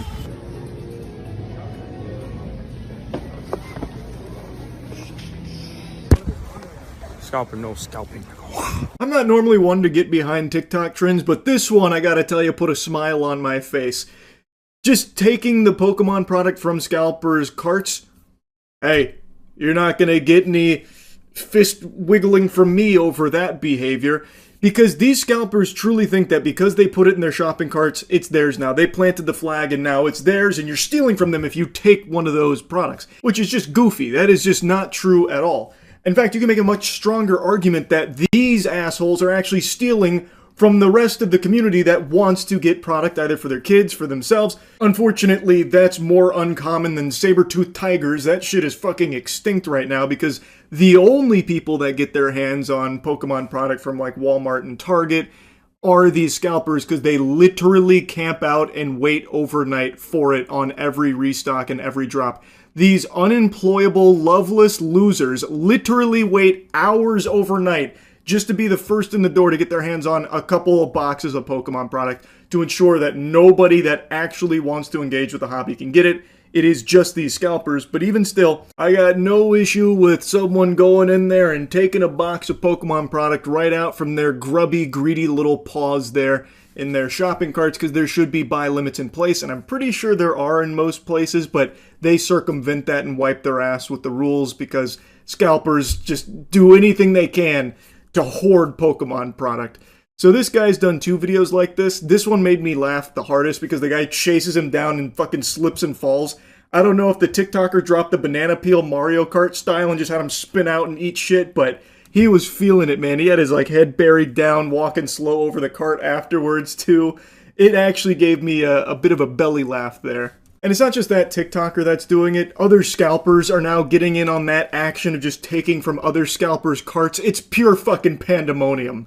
That reminds me, have you seen that scalper clip of the guy who grabs a box right from the employee before they stock it, and then once he reaches the counter, he begs another scalper for one-piece TCG packs?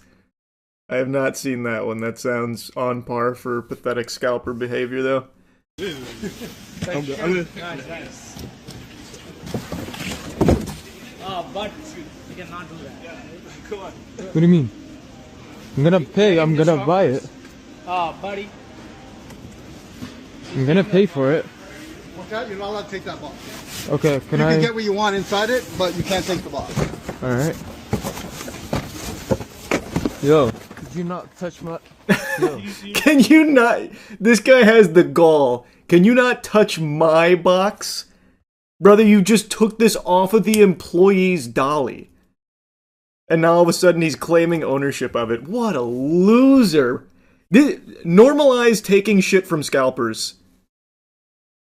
First come, first serve, bro. Yeah, but I was there first. Yo. Watch yourself, bro. Watch yourself, bro. I can hear this guy's a dweeb.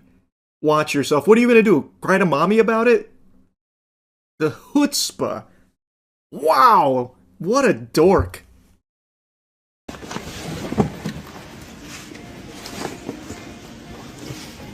have to make the purchase. I have to make the purchase.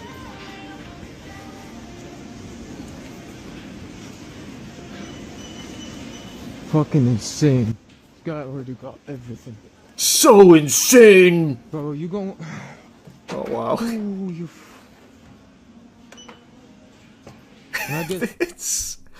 It's so crazy how many scalpers are just unapologetically doing this shit, man.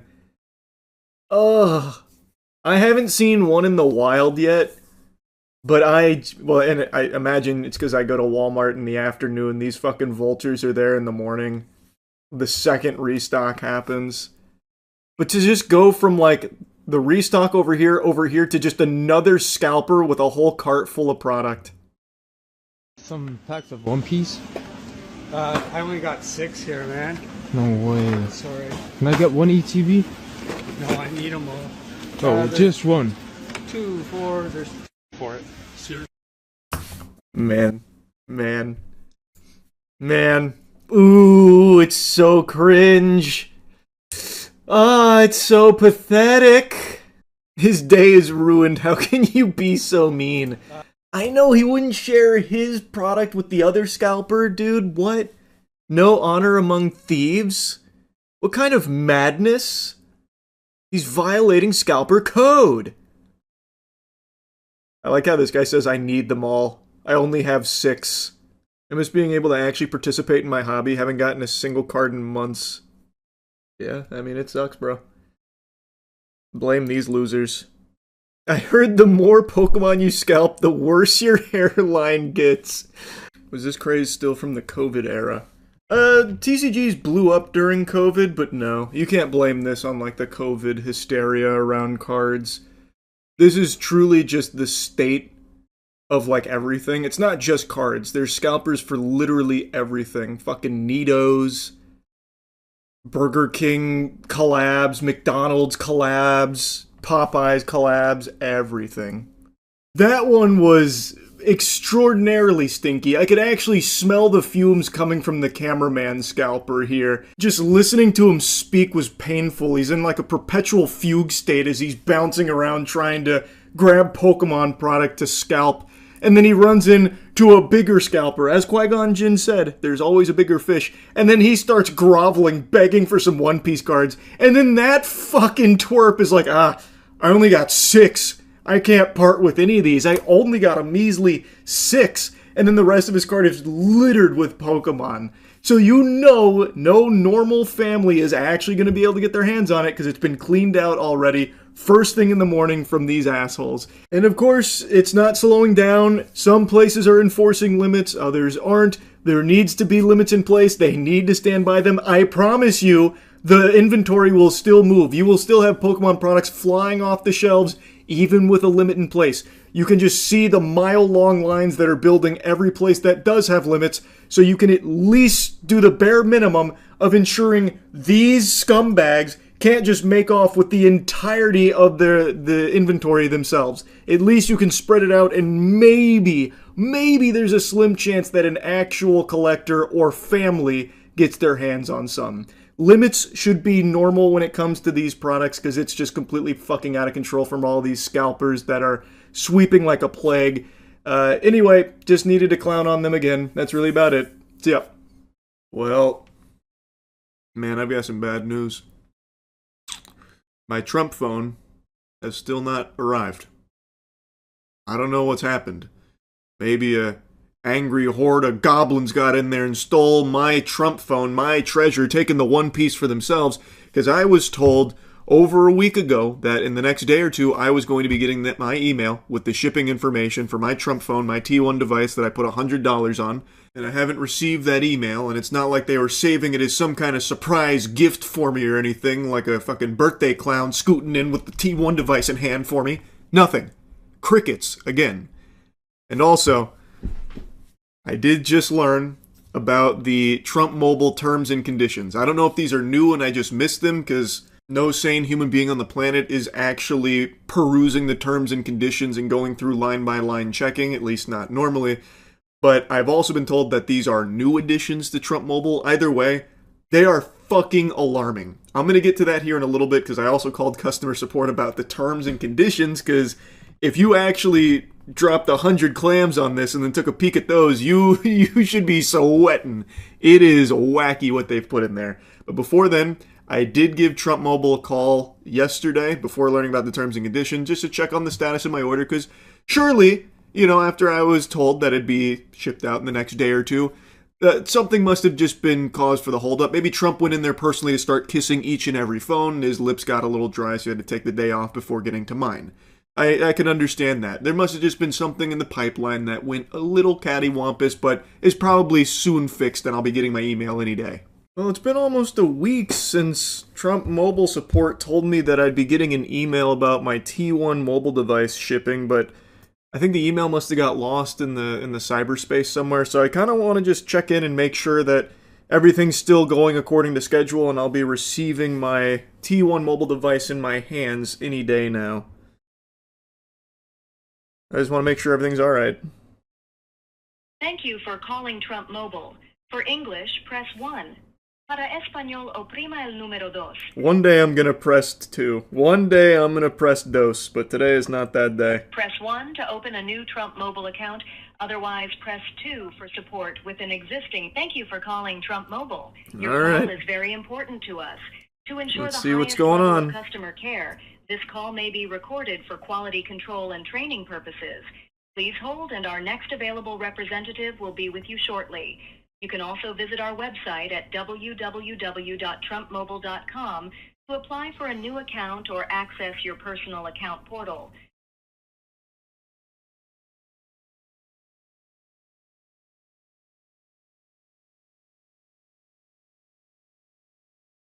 No hold music? What happened? Where's my hold music? Why is it just pure silence, just crickets? Did they not did they not want to pay for licensing rights for just fucking elevator music now? It's absurd. I'm supposed to be a valued customer and you can't even blast me some goddamn tunes? No boner jams while I wait? Jinkies, it must be busy over there at Trump Mobile. What in tarnation? This is taking quite a while. It must be a company-wide issue that the emails didn't go out to all the Trump Mobile customers that are eagerly awaiting their Christmas gifts from Santa. Hello, and thank you for calling Trump Mobile. This is Sheena. How can I assist you? Hey, hello. I just wanted to check on the status of my order. It's been in a whole separate window.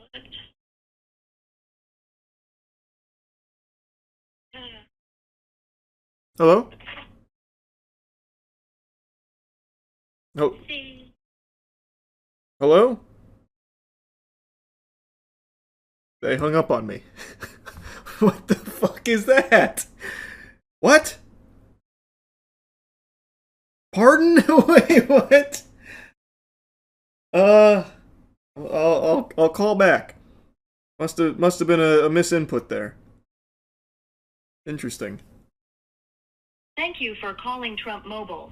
For English, press Okay, 1. here I Para come. español, oprima el número 2 shortly. Man, I You waited can also so visit our long for that website too. at www.trumpmobile.com to apply for a new account or access your personal. Thank you for calling Trump Mobile. Hey, hello. I was just hoping to check on the status of my T1 device. I can definitely assist you with that. Can I get your first and last name? Charles White.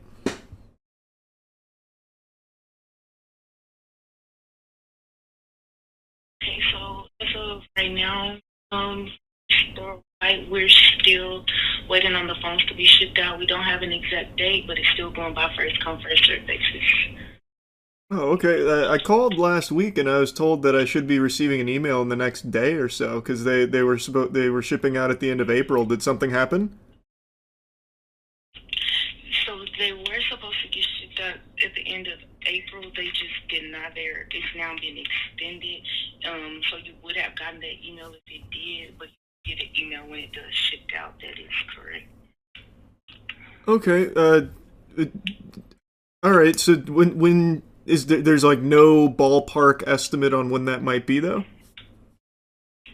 No, sir. We have no exact date. Okay. Well, do you guys have the T1 though, right? Like it is like it's there, right? Like here in office, we have one here in office. Okay. So all right. Well, that's reassuring because now I'm starting to get a little concerned about the whereabouts is all. Oh, got you. Okay, yes, we got ours shipped here in the office yet. The phone just hasn't been shipped out to the customers yet. That makes sense. Okay, understood. I appreciate the update. No problem. Is there anything else I can do for you? No, that'll be it. Thank you. You can call Trump Mobile. Have a nice evening. You as well. Thank you. Thank you. He did not sound happy. I have to imagine there is a lot of rowdy fucking worms that are blowing up their phones about the T1 device. It's not cheap, by the way. That was supposed to come out in August of 2025. So I bet there's people that are like actually steaming. So I never want to be like aggressive to them. I mean, it's not their fault. It's their job. They have to take the calls. That's got to be fucking brutal, though. I can only imagine what that's like. So looks like the end of the month in April didn't quite pan out, which I can't believe. It's unlike them to miss dates and deadlines and expectations and break promises. That's so odd. And I guess the last customer support rep, when she told me that I'd be receiving an email in the next day or two, I guess that also fell through the cracks. I guess it's back to any day now, which is exciting. So any day now, I should be getting my Trump phone. I can't wait. Maybe. So after looking at the terms and conditions, which I was told are new, but I have no way of confirming if that's true or not. I just never even checked them because why would I? You would expect it to just be like normal boilerplate shit in a phone terms and conditions, but Trump Mobile's terms are very weird. Like, I'm talking like goofy shit. This, like, oh my. Let's dive into this League of Legends champion lore. So deposit purpose will start there. A pre-order deposit provides only a conditional opportunity if Trump Mobile later elects in its sole discretion to offer the device for sale. That's already sounding alarms in my noodle. What do you mean? A conditional opportunity if they offer the device for sale? The device is for sale, isn't it? They are taking my money right now. They have my 100 doubloons. So surely the device is already for sale, right? Like, isn't that how that works? A deposit is not a purchase, does not constitute acceptance of an order, does not create a contract for sale, does not transfer ownership or title interest, does not allocate or reserve specific inventory, and does not guarantee that a device will be produced or made available for purchase. So they're not even guaranteeing that the device is being produced or will be made available for purchase. And they also say that it does not reserve specific inventory. That's the whole idea of pre-ordering something, that you are reserving that specific thing that you are putting money into. You are putting $100 into this phone that they are selling, and they are telling you the price of the phone is like $500, but $100 is supposed to grant you access to purchasing that device when it's available. Like, it is supposed to hold it for you. That's the entire idea behind a pre-order. And it's, again, not cheap. Thousands of people put $100 down. They allegedly made millions upon millions of dollars off the T1 device. And then here in their own terms, they're saying that, well, it doesn't actually do anything at all. And then there's also a section about no binding sale, which goes through about how until you satisfy these 4 conditions, the 4 commandments of Trump Mobile, then you don't actually have anything that's enforceable. And then this one is super eyebrow-raising, where it says, no price lock or promotion guarantee. The deposit does not lock in pricing, promotions, service plans, taxes, fees, shipping cost, or other commercial terms. Final pricing and offers will be disclosed at the time of purchase, and you will have the opportunity to accept or reject the final terms before completing your purchase. Pricing and promotional terms may change any time prior to purchase. Any applicable taxes will be calculated at the time of final sale and may vary based on shipping location and then current tax laws. Any prior advertising, marketing materials, product renderings, feature descriptions, or estimated timelines are informational only, and do not constitute binding representations, warranties, or guarantees. So if I'm understanding that correctly, one of the big things there is that the price is not fixed. It is subject to change, which is something I talked about in the last video, how it's looking like it's going to be more expensive, but there was the idea that you were grandfathered in once you put down this deposit at the $500 they were saying that it is, and have been saying that it is for almost a year. This phone was supposed to come out in August of 2025. And when it missed that deadline, it said at the end of 2025. Still, it hasn't come out now, May of 2026. So they're also saying that, well, you can't hold it against us, the estimated timelines, it's all hooey, we're pulling it out of our ass. But the price lock is very interesting. It's saying explicitly it does not price lock. So when you pre-order, you put the $100 down, you are not price locked. But if you look at the top of the page on the website itself, as I'm looking at the terms and conditions, look at the top left. Lock in your T1 phone promotional pricing now. So it is advertising that when you put this money down, you are price locking. That's what it's telling you. It is literally telling you that that's what you're doing. But then when you look at their terms, it's saying, no, that's not actually what you're doing. How is that not fraudulent? It's just a fucking lie then. Also, it says all of the information that they've been providing for a year now about what the T1 is and its specs and all of the renderings and all of that aren't actually representative of the device. It's saying that, nope, all of that could just be a bunch of hoo-ha, a bunch of mumbo-jumbo, and that's okay.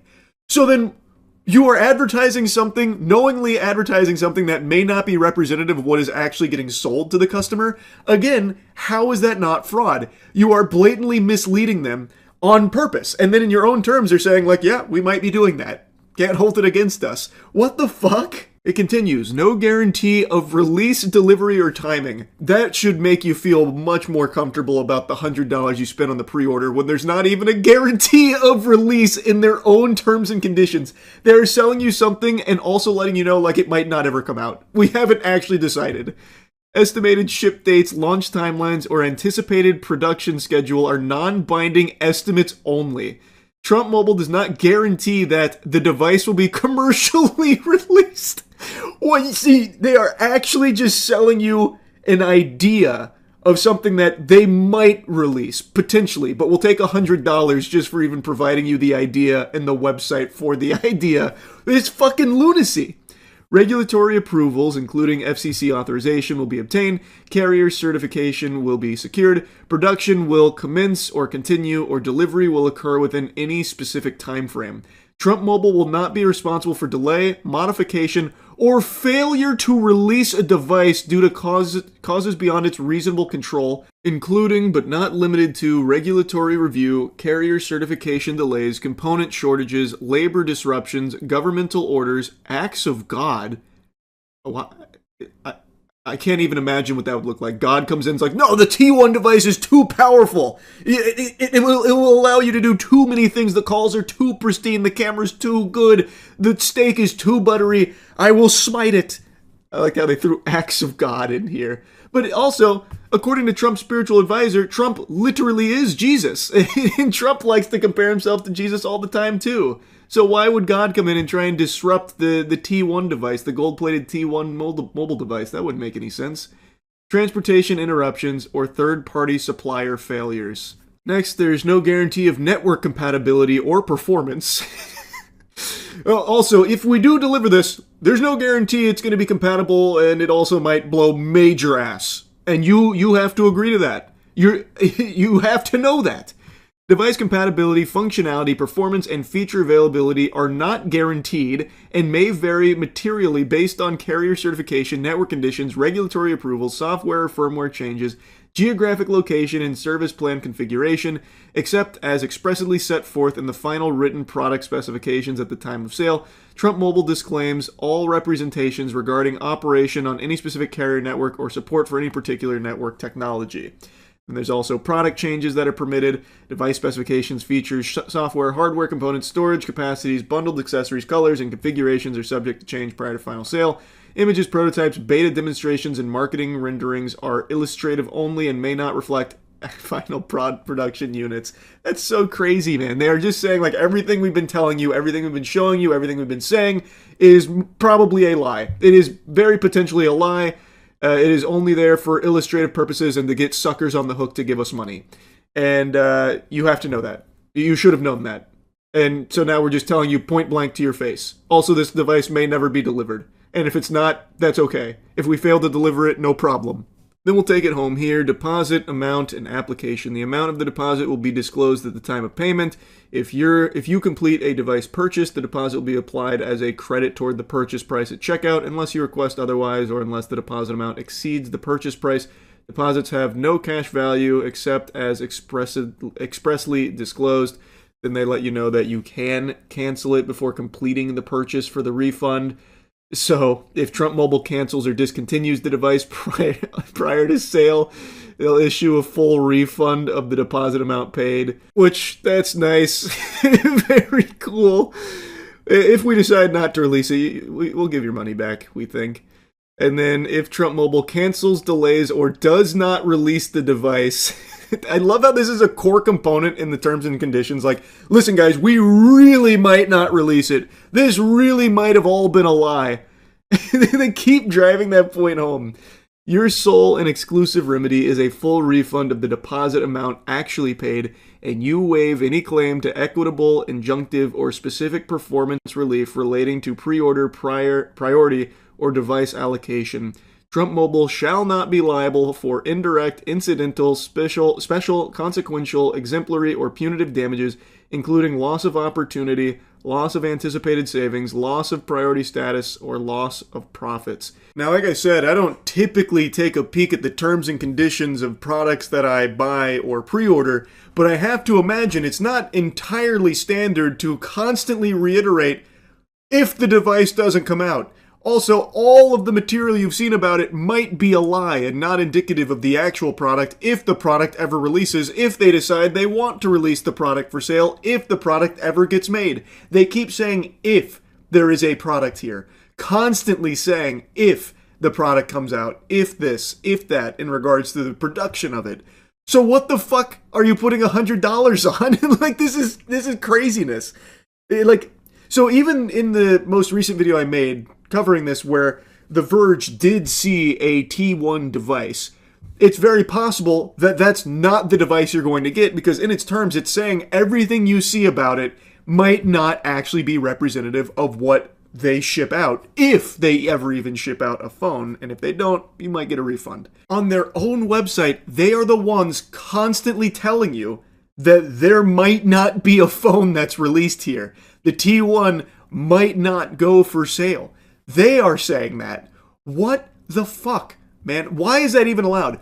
I feel like if I did something like this, I would be in trouble legally. If I said, I'm releasing the Charles device, the Charles mobile device. You can fucking contact aliens. It's got 55 billion gigawatts of power harnessed from the goddamn Tesseract that I've implanted in each device.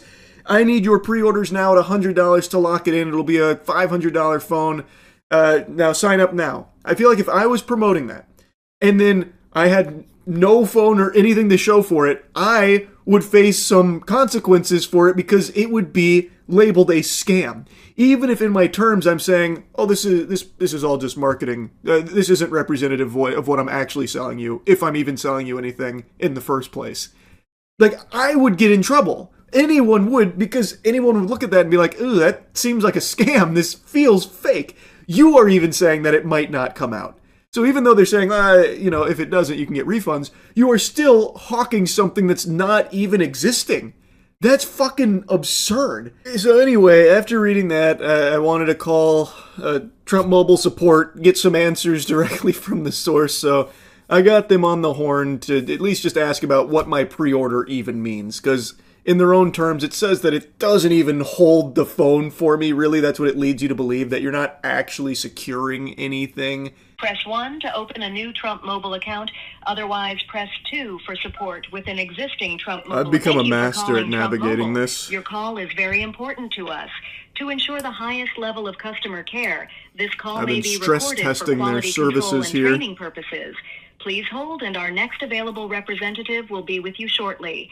You can also visit our website at www.trumpmobile.com to apply for a new account or access your personal account portal. Wasn't there typically 2 stages there? Previously? They hung up on me. What? What is going on? Wait, what? Did they change their support? There's typically 2 things I had to do before getting on the horn with a rep. Time to call back. Press 1 to open a new Trump Mobile account. Otherwise, press 2 for support with an existing Trump. Thank you for calling Trump Mobile. Yeah, it Your seems like call they is took very out the important Spanish to us. option. To ensure the highest level of customer care, this call may they be got rid recorded of for that quality one. control. Thank you for calling Trump Mobile. My name is Jamie, and I'm going to assist you today. Hey, I just had a couple of questions about my T1 device. Okay. I was told like a week ago I'd be getting an email about it being shipped out to me in the next day or 2, but I haven't received that email. Is that still on schedule? Yeah, we haven't got an updated date yet on exactly when they're going to be shipped. We're just told any day now that they're going to be going out. So all we're doing right now is just pretty much playing a waiting game for those emails to be shipped out, because we don't even have a ETA on the shipment or anything. Like, we don't have a tracking number. So we're just told that they're going to go out individually to each person who has pre-ordered those. So yeah, it could be any day now. That's all I know. Okay, no worries. I was looking on the website because I was getting a little concerned, so I checked out the terms and conditions. It said that the pre-order deposit only provides an opportunity if the phone gets released and doesn't actually, like, reserve specific inventory. So does my pre-order not hold a device for me? Yeah, as far as I know, that's supposed to definitely hold your device for you. Like all I know is, like, we have a phone here in the office, so we know that the phones are being shipped out because we, ordered one here just so we can actually physically see it and play with it and everything like that. So what I know, everyone who has pre-ordered the T1, that holds a space for them to be the first ones to get the phones when they ship out. Okay, and then about the device itself, on the terms it says that, like, everything that's been advertised about it is all just illustrative and might not represent the phone itself. The phone you have there, is it everything that's been advertised? Yes, so what I was told, that the phone did go through about 3 different models before they decided on one. So I believe maybe what you're seeing was before they decided on the actual model that they were going to stick with, which is the one now. If you go to TrumpMobile.com, the one you see there, that's the one that we have. But I heard they did go through about 3 different models before they landed on this one. Okay, that's awesome to hear, So, then. Yeah, it's just reading through the terms was a little concerning because it keeps reiterating that the phone might not release and that it's not guaranteed to release, and then the pre-order thing just had me a little concerned. But, like, it's definitely coming though, right? Like, it is guaranteed. Right. Yes, exactly. It's definitely coming. Yeah. Okay, then I don't know why they would put that in there. That's scaring me. Yeah, that's odd. Because I didn't even see that one. I don't know. We'll have to get a little bit more information on that just so we can have updates. But all I know is that so far, we're just waiting on those shipments to head out, and we do have one here, so I can confirm that the phone is real, and we got to play with it in person and everything, and so it's pretty real, and I'm just waiting on those to ship out for the ones who's pre-ordered it so they can go ahead and have theirs as well. But yeah, if you ever have any other concerns, then just reach out to us, and then we'll just get it escalated up to our back-end team to look in more into it for us. Awesome, I really appreciate that. I just had one other quick question, because in the terms it also said that the pre-order doesn't price lock per se, but when I put the money down, it said it did. So do we have an idea on what the final price is? Because it was supposed to be $500, but reading through here, it said that could be subject to change, at least as I understand it. Is it still $500? So the phones are, yes, $499, and then of course you did the $100 deposit, and we don't charge the remaining $399 until the phone has shipped to you. Okay, so it is $499 with the $100 deposit, and then the remaining $399 will be charged once the phone actually releases and ships to you. Okay, awesome. So it is locked in there for me. Yes. Perfect.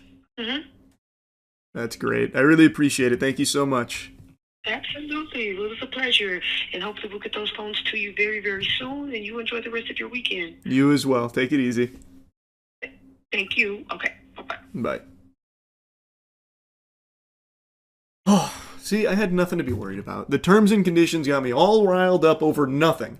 Everything they say in here is apparently just like a multiversal possibility that maybe they don't deliver the phone, maybe it's not as advertised, maybe you're not price locked, but after talking to support, turns out I am price locked, it is coming, and I can't fucking wait. And it is reserved for me. So I'm going to get my T1 device any day now, which has become the slogan for Trump Mobile. Any day, as it has been since August of 2025. Any day is coming, and I can't wait. That's really about it. Very cool. Very awesome. All right, that's it. See ya. I got a little something special to make you happy this Friday morning, so clear a little space in your room and get ready to bust out the old hot dog dance. You're going to be cutting the rug when you hear this. U.S. Supreme Court declines to hear dispute over copyrights for AI-generated material. That's right, they are not folding like origami here on this topic. There has already been a precedent set that you cannot copyright AI-generated work, and despite AI dweebs constantly trying to fight tooth and nail for copyright protections for their sludge and slop of AI art and that shit, the U.S. Supreme Court is saying, nuh-uh. No, this is dumb, this is barnacles, which is exactly what they should be doing. Under no circumstances should AI-generated work be eligible for copyright protection. That's such an outlandish notion. This can just put the smile on the face of even the biggest Grinch. Supreme Court declined on Monday to take up the issue of whether art generated by artificial intelligence can be copyrighted under U.S. law, turning away a case involving a computer scientist from Missouri who was denied a copyright for a piece of visual art made by his AI system. Plaintiff Stephen Thaler had appealed to the justices after lower courts upheld a U.S. Copyright Office decision that the AI-crafted visual art at issue in this case was ineligible for copyright protection because it did not have a human creator. Music to my ears. That is exactly right. Pin the tail on the donkey. That is the truth with some cheese on it. AI-generated shit like this, these AI hemorrhoids, are not actual human creations at all. It isn't something that should be copyrightable, especially because what gets generated is based off of other people's work, already existing works. It's just derivative of that, what it was trained on. So I am happy to see that common sense is prevailing here in this case. And also, I've seen some people bemoaning this decision here about like how this is so bad for AI artists. Won't someone think of the struggling AI artists? And it's interesting because one of the core arguments I've seen from that community is that IP is a scam. No one should own IP. It should be freely and readily accessible to everyone to steal and iterate on. And yet, then they turn around and try and copyright their own AI trash, their own AI IP, so they can keep it under lock and key. Goddamn hypocrites. It's ridiculous. Also, that whole argument is stupid in the first place. If there was no such thing as IP, then you know who benefits? It's not the little guy. It's not like the average Joe Schmo. It's the big corporations. They can just take all of your shit and pump out endless content far better than any normal person ever could. So while there definitely are some very real problems with current IP law, the whole idea of IP is sensible and necessary, because if it didn't exist, what stops Disney from just going online and just taking everyone's shit, right? Like, let's say they stumble across Godslap, our comic book IP, as well as upcoming animated feature film.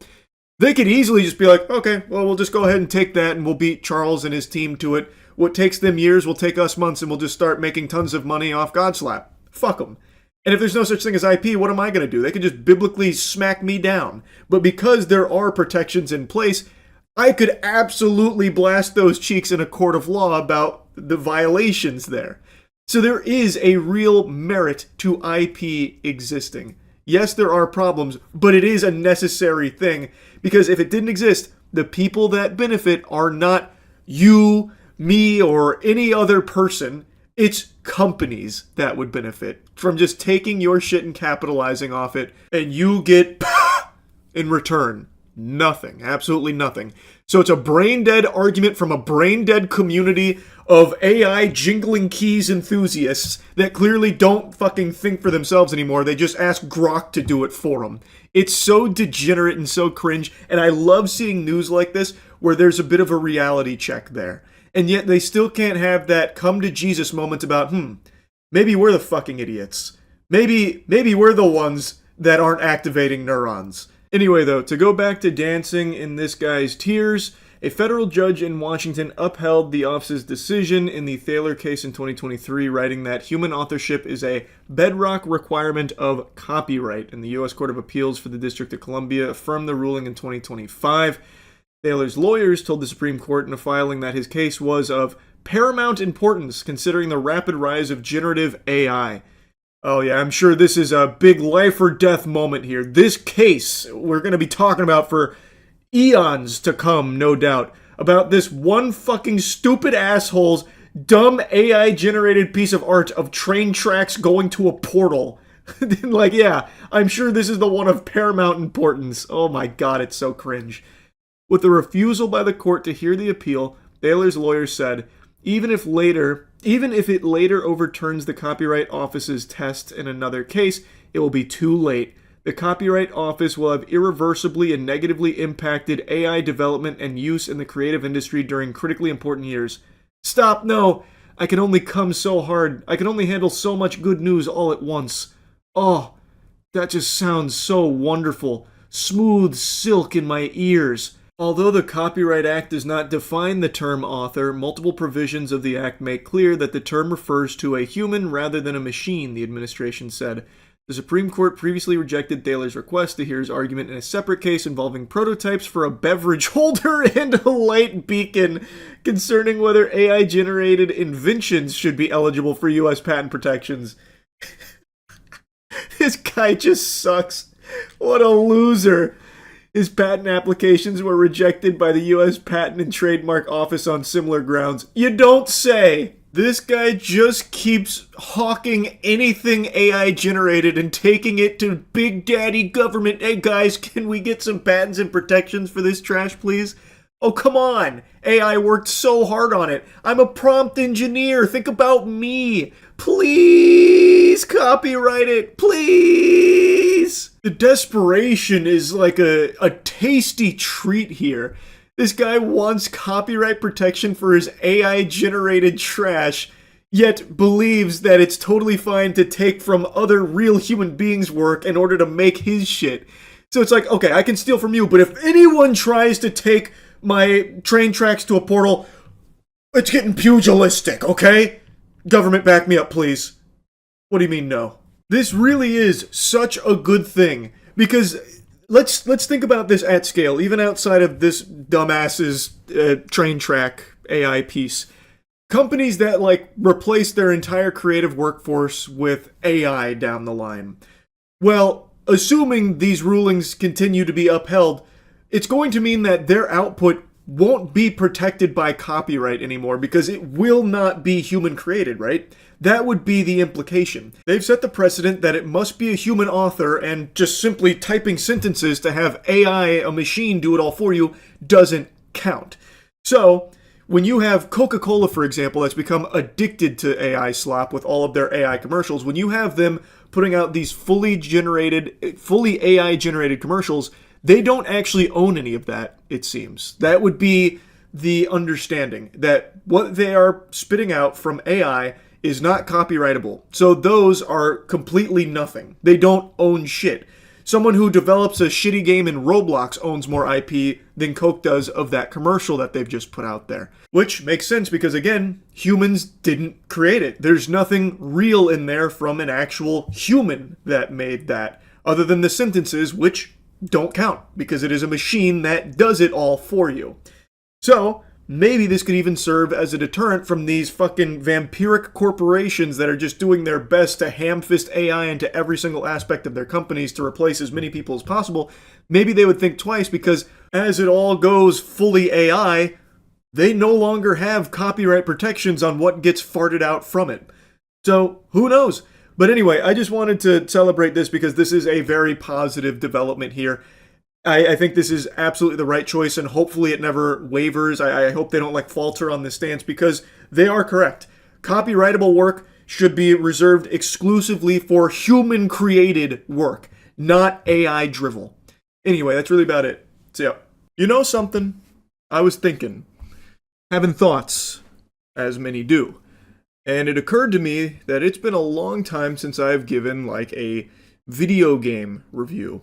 I'm still reviewing movies out the wazoo. I'm seeing trash that I wouldn't wish upon my worst enemy, like The Strangers Chapter 3. But when it comes to new video game reviews, I've abandoned it. It's like I went to the store to get cigarettes and never came home. And that's mainly because with the gaming channel now, my thoughts on games kind of live there, but I haven't done a full review on a game in a while. And I wanted to change that. A new game just came out and I recently finished it after about 28 hours. And that is 28 hours well spent. That is like 28 hours of euphoria right there. I'm talking 28 hours of soft, warm ball fondling is how this game made me feel. Nioh 3. Now, I'm a huge fan of the Nioh franchise. I've sung its praises for years. I have always glazed it. And even recently on the gaming channel, I uploaded a full Nioh 1 and 2 playthrough, a cumulative 30 hours worth of content I dropped, played all off stream, just to get excited again and get ready for Nioh 3. And I am happy to say Nioh 3 did not disappoint. I also just uploaded a 24-hour long video for my Nioh 3 playthrough. And I plan on doing more playthroughs because the game is just that good. Now, first things first, Nioh 3 is a Souls-like, and I know for a lot of people that's starting to carry a negative connotation now due to saturation. We're seeing tons of low-effort Souls-likes getting farted out every single day on Steam. Just throwaway asset-flipped garbage like my substitute English professor found a Shingon Wu and killed the Demon Lord. And like, everything is integrating Souls-like elements into games now, so a lot of people are getting a bit tired of it, myself included. There are a lot of lazy Souls-likes that I've played over the last year or so, but Nioh 3 is not. This is one of the best Souls-like games you can find. This franchise is among the best the genre has to offer. And Nioh 3, I think, is probably the most mechanically deep of the franchise so far. It has so many systems. And for some people, maybe that's a bit overwhelming. But I think it's just glorious. Playing Nioh into Nioh 2 and then immediately into Nioh 3, I'm loving the direction they took it. I think it was a great evolution. Of course, it's not without some problems, most notably performance. I think that is by far the biggest blemish Nioh 3 has at the moment. Throughout my 28 hours, I did have some stuttering, some popping in, and just some general performance issues and some bugs throughout the playthrough, but nothing that I thought was like, you know, game ruining or anything. On console, I've heard it's a bit worse, but I played on PC, and I did still have performance issues, so that is definitely an issue. But for me, it didn't ruin the game. And there are a couple of other things that I think were a bit weaker than previous Nioh entries, but I'll get to them in a moment. I want to talk about some of the big changes. The biggest change, obviously, being the open world, or more accurate to say, pseudo-open world. You explore regions through eras. And traveling through eras, you get an open world experience where you can freely travel around, fight some formidable foes out there in the world, bosses, or do side quests, get more lore, collect kodamas, which give you blessings, which can increase your stats or increase the efficacy of the elixirs. You can find other certain things like skills out in the world, which is a really cool idea where basically through exploration, you get stat bonuses, you find things that'll help make you stronger, or you find things that'll help with your drop rates. You fight bosses that'll sometimes drop some really interesting gear. There's Jijiko out there that you can snipe, and if you do, you pet a little animal and he'll give you another unique skill.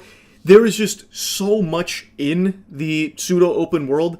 It feels very alive. Like, it doesn't feel like a chore to explore it, and it's not so big that you're just going through like fucking 10 minutes of just idly running, doing nothing. There is always enemies to fight, things to find. So it was never boring traversing the pseudo-open world. And notably, I am someone that has often said that this insistence for every game to have an open world is just an excuse to like pad out game time and just kind of lazily have players just traveling around doing chores. In like, you know, the classic Ubisoft open world formula, that kind of eye-rolling garbage. Nioh 3, I never got that feeling. Even though there is like enemy base capture that you can do, it's not like the bulk of the open world experience. There's like a few bases you can capture if you want to, and you get like good loot for it, of course. But there's just so much to do in the open world, and so much to find, and so many ways of using the open world to cater to your build. And there are endless builds that are viable and fun. I'll get to that in a moment. But yeah, the biggest change probably to the Nioh formula is this open world approach now, and I think they did a good job with it. Previously in Nioh 1 and 2, it was mission-based, so this is a big deal. They do still have missions here. You can do them through battle scrolls, so you can do like specific missions, so it's not like completely done away with, but the bulk of it's going to be through these open world experiences through the eras. And for me, I thought it was good.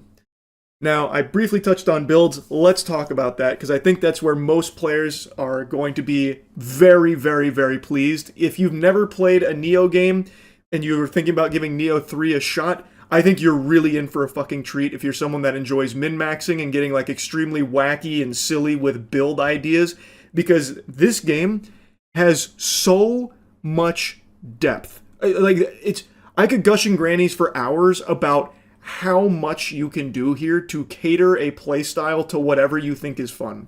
So like for me, I changed it a few times. What I ended up on, my final build, was mainly through Tonfas, mainly on ninja stance. So another big change here is there's two stances. You have Samurai and Ninja, and they play very differently. Samurai is the traditional Neo gameplay where you have low, medium, high stance, and you now have like some deflect options, and you have like martial arts that you can use, and you can make a build around martial arts. Like for me, for a while I was using an Odachi and mainly doing ground sweeper, and I built around beefing up my martial arts, and I used set bonuses from the Crimson General set. Like, there was just, the point I'm making, I'm getting immediately into the nitty gritty here. You can do so much with your builds in this game, because you have two stances to play around with and you seamlessly transition between them. Mid-combo, you can go from Samurai to Ninja, mid-combo, and just start schmooving and slapping around on the bad guys. It's fucking amazing. And on Ninja stance, it plays completely different from Samurai. So you're attacking faster, you're using less ki, and now instead of like deflecting, you're mainly looking to be dodging, using Mist. So they introduced something called Mist, where in the middle of a combo or at the end of a combo, you will mist, which will then make a little decoy as you dodge away from the enemy, and then you can continue your combo. And on Ninja Stance, there's a lot of weapons and a lot of builds that revolve around aerial combat, like getting enemies in the air or attacking from the air. It's so fucking good. Like, there are so many things you can do for builds in this game, and of course, just like in Neo 1 and 2, the enemies are squirting loot. This game pisses out loot. And even the loot that isn't catered to your build, you go, you dismantle it, you soul extract it, you get materials for it, so then you can craft gear. You can fine-tune gear that you craft to fit your build, giving you the bonuses you're looking for, or whatever element you're looking for on it. There's just so much depth. I could go on and on for so long about how deep these mechanics and systems are, so I was very pleased with just how much meat there is on the bones here. But there is one very notable area here that they definitely fumbled on, just full stop, no way of sugarcoating, fumbled on. Soul Cores. Soul Cores were introduced in Neo 2, and they were hype as fuck in Neo 2. Soul Cores are dropped by enemies, and you put them into your character, and in Neo 2 they function where when you do the command to use the Soul Core, you become that defeated enemy, and they do an attack. So they're used to help you in a fight, and they'll help, like, break an enemy or whatever you're using for utility or damage, whatever, depending on the Soul Core, of course. In Neo 3, the Soul Cores don't function that way at all. It's completely different. They did an overhaul, and boy howdy did they fucking fall flat on their face. I think this was a full-blown miss. So now when you use a Soul Core in Neo 3, you don't turn into that enemy or anything. Now your Soul Cores have slots where it's a yin and the yang position. And if you put a Soul Core in the first position, it gives you some bonuses. So you can, of course, cater it to your build. Depending on what you want, you'll put a Soul Core that has corresponding bonuses. And when it's in that position, you can summon that enemy. So what you do is you fucking hold out your hand and, I summon this yokai. And then he goes out there and he does his move.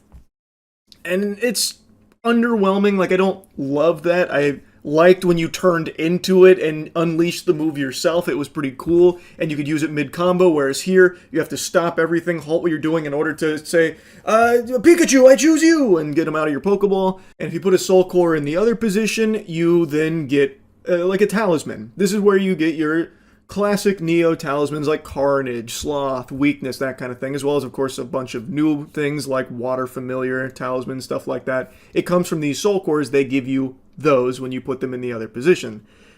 And I just find this to be a huge downgrade. I thought the way Soul Cores functioned in Neo 2 was fantastic. And I would have liked to see them flesh out that idea more, of integrating them into the fight itself, as opposed to then just kind of sidelining it to be like, here's a summon, that you can use if you're doing nothing else. And also, this is where you're going to get like your talismans from. Like, I can kind of see what the goal was, like the idea. I just don't think it's as good as it was in Neo 2. Like, I don't think it needed that kind of change. Like, I just don't think they nailed it when it came to Soul Cores. But most other things I do think are extraordinary. Like, I really do think they've done a great job on the whole. There's just a few hiccups like that. It is so fucking addicting to just be tinkering around with build ideas, noodling on certain things, and just trying to come up and cook up the optimal build for your playstyle. And what's extremely nice, a big quality of life change here, respecking is free. At any time you can change your stat distribution, you can change your skills where you put those, and just redo it. So if you commit to a build and you're not really loving it, just fucking respec. It's free. It's instant. It's not a headache or anything, so you can constantly be experimenting. It seems like the focus on Neo 3 was go wild, create crazy builds, fucking break the game, just have a hoot and a holler, and I really appreciate that. But a consequence of that, a consequence is a word I'm using very loosey-goosey, is the game is easier. So Neo 1 and 2 built up a reputation of being punishing, brutal, like a cheek-clapping experience that a lot of people maybe just set the controller down and never revisited. Neo 1 and 2 for a lot of players was extremely challenging to the point of being unfun. Neo 3 is definitely easier, which I'm not the biggest fan of because I always enjoy the challenge of Souls-like games. But I wouldn't say Neo 3 is like, fucking cakewalk. I didn't steamroll through everything. In fact, there was a boss that took me like 20-something tries to beat. So like there are tough fights in here, but compared to Neo 1 and 2, it is easier, and that's something hardcore Neo fans have been very vocal about, being disappointed that it seems to be more catered towards casuals in regards to its difficulty. But I would argue that it's not to the detriment of the game. I feel like the reason why Neo 3 is easier than Neo 1 and 2 is because you get stronger earlier. In Neo 1 and 2, you start fucking pitiful. You start coughing baby. Whereas in Neo 3, you start hydrogen bomb. Like, you are already strong from the jump. Which I think is fun. I think that's exciting. It doesn't bother me that much. And I also think because there is so much versatility to these builds and so many like ways of weaving these stances together with combos and martial arts, you just have so many more tools to be strong that you can just break enemies. You can just fucking slap enemies around. So I don't think it being easier is like the worst thing in the world, but it is something that I wanted to mention for sure. And also, a criticism that's existed of Neo since the first game is enemy variety. That doesn't change in Neo 3. The enemy variety's lackluster. You're going to be seeing the same enemies over and over and over and over again. Like, you're going to get more familiar with the enemies in this game than you are your own fucking parents. You see them all the time, and there's not a huge cast of them. So, enemy variety, definitely lacking. Do I think it's the biggest deal in the world? No, but I mean, come on. For 2 games, people have been talking about enemy variety, and now you have, like, a pseudo-open world. This would be a great opportunity to, like, silence that criticism by just introducing more enemies, which obviously easier said than done, but it is, once again, something that is lacking here. But anyway, I think the game is a must-play for anyone who likes action games. Just in general, action games. I said the same thing for Neo 1 and 2, and I'm saying it again for Neo 3. I think this is truly a must-play action game. I don't have a whole lot to say about the story. I'm not going to dive deep into the story because it's not the best story, but it's a fun story. Like, it's a story where you're going through the ages here, beating yokai to death, and you're getting, like, bits and pieces of actual history mixed with myth. It's enjoyable, albeit at times completely nonsensical. So what? I don't think that's a big deal. It's fun, and it's always compelling. And the boss fights, very fun. I think there was a couple weak bosses that, weren't the most fun to fight, like they were kind of boring. But on the whole, I think they fucking crushed it on most bosses. And you get to see some familiar faces come back from bosses if you're doing some of the side quests, which was nice. That was cool to see them make a return. I think the bosses are going to shine. I think people are going to really enjoy most of the boss fights. And I just think most people will really like this game. I think Neo 3 is fantastic. I've absolutely loved my time with it. 28 hours well spent, and I'm excited to do more playthroughs. So anyway, that's really about it. So yeah. The other night on stream, I fell into a rabbit hole of employees and politicians urinating into sinks, which, I always knew was a possibility. I knew our species was capable of such evil, but seeing it unfold firsthand, it still leaves you in shock and awe. And it's not like I was blissfully unaware of the existence of this tribe that walks amongst us, the sink pissers. On Reddit, quite a few years ago, there was actually a blossoming community, r/sink pissers, that a lot of people were making fun of, but in the shadows, they only grew stronger, only finding more and more sinks to relieve themselves in.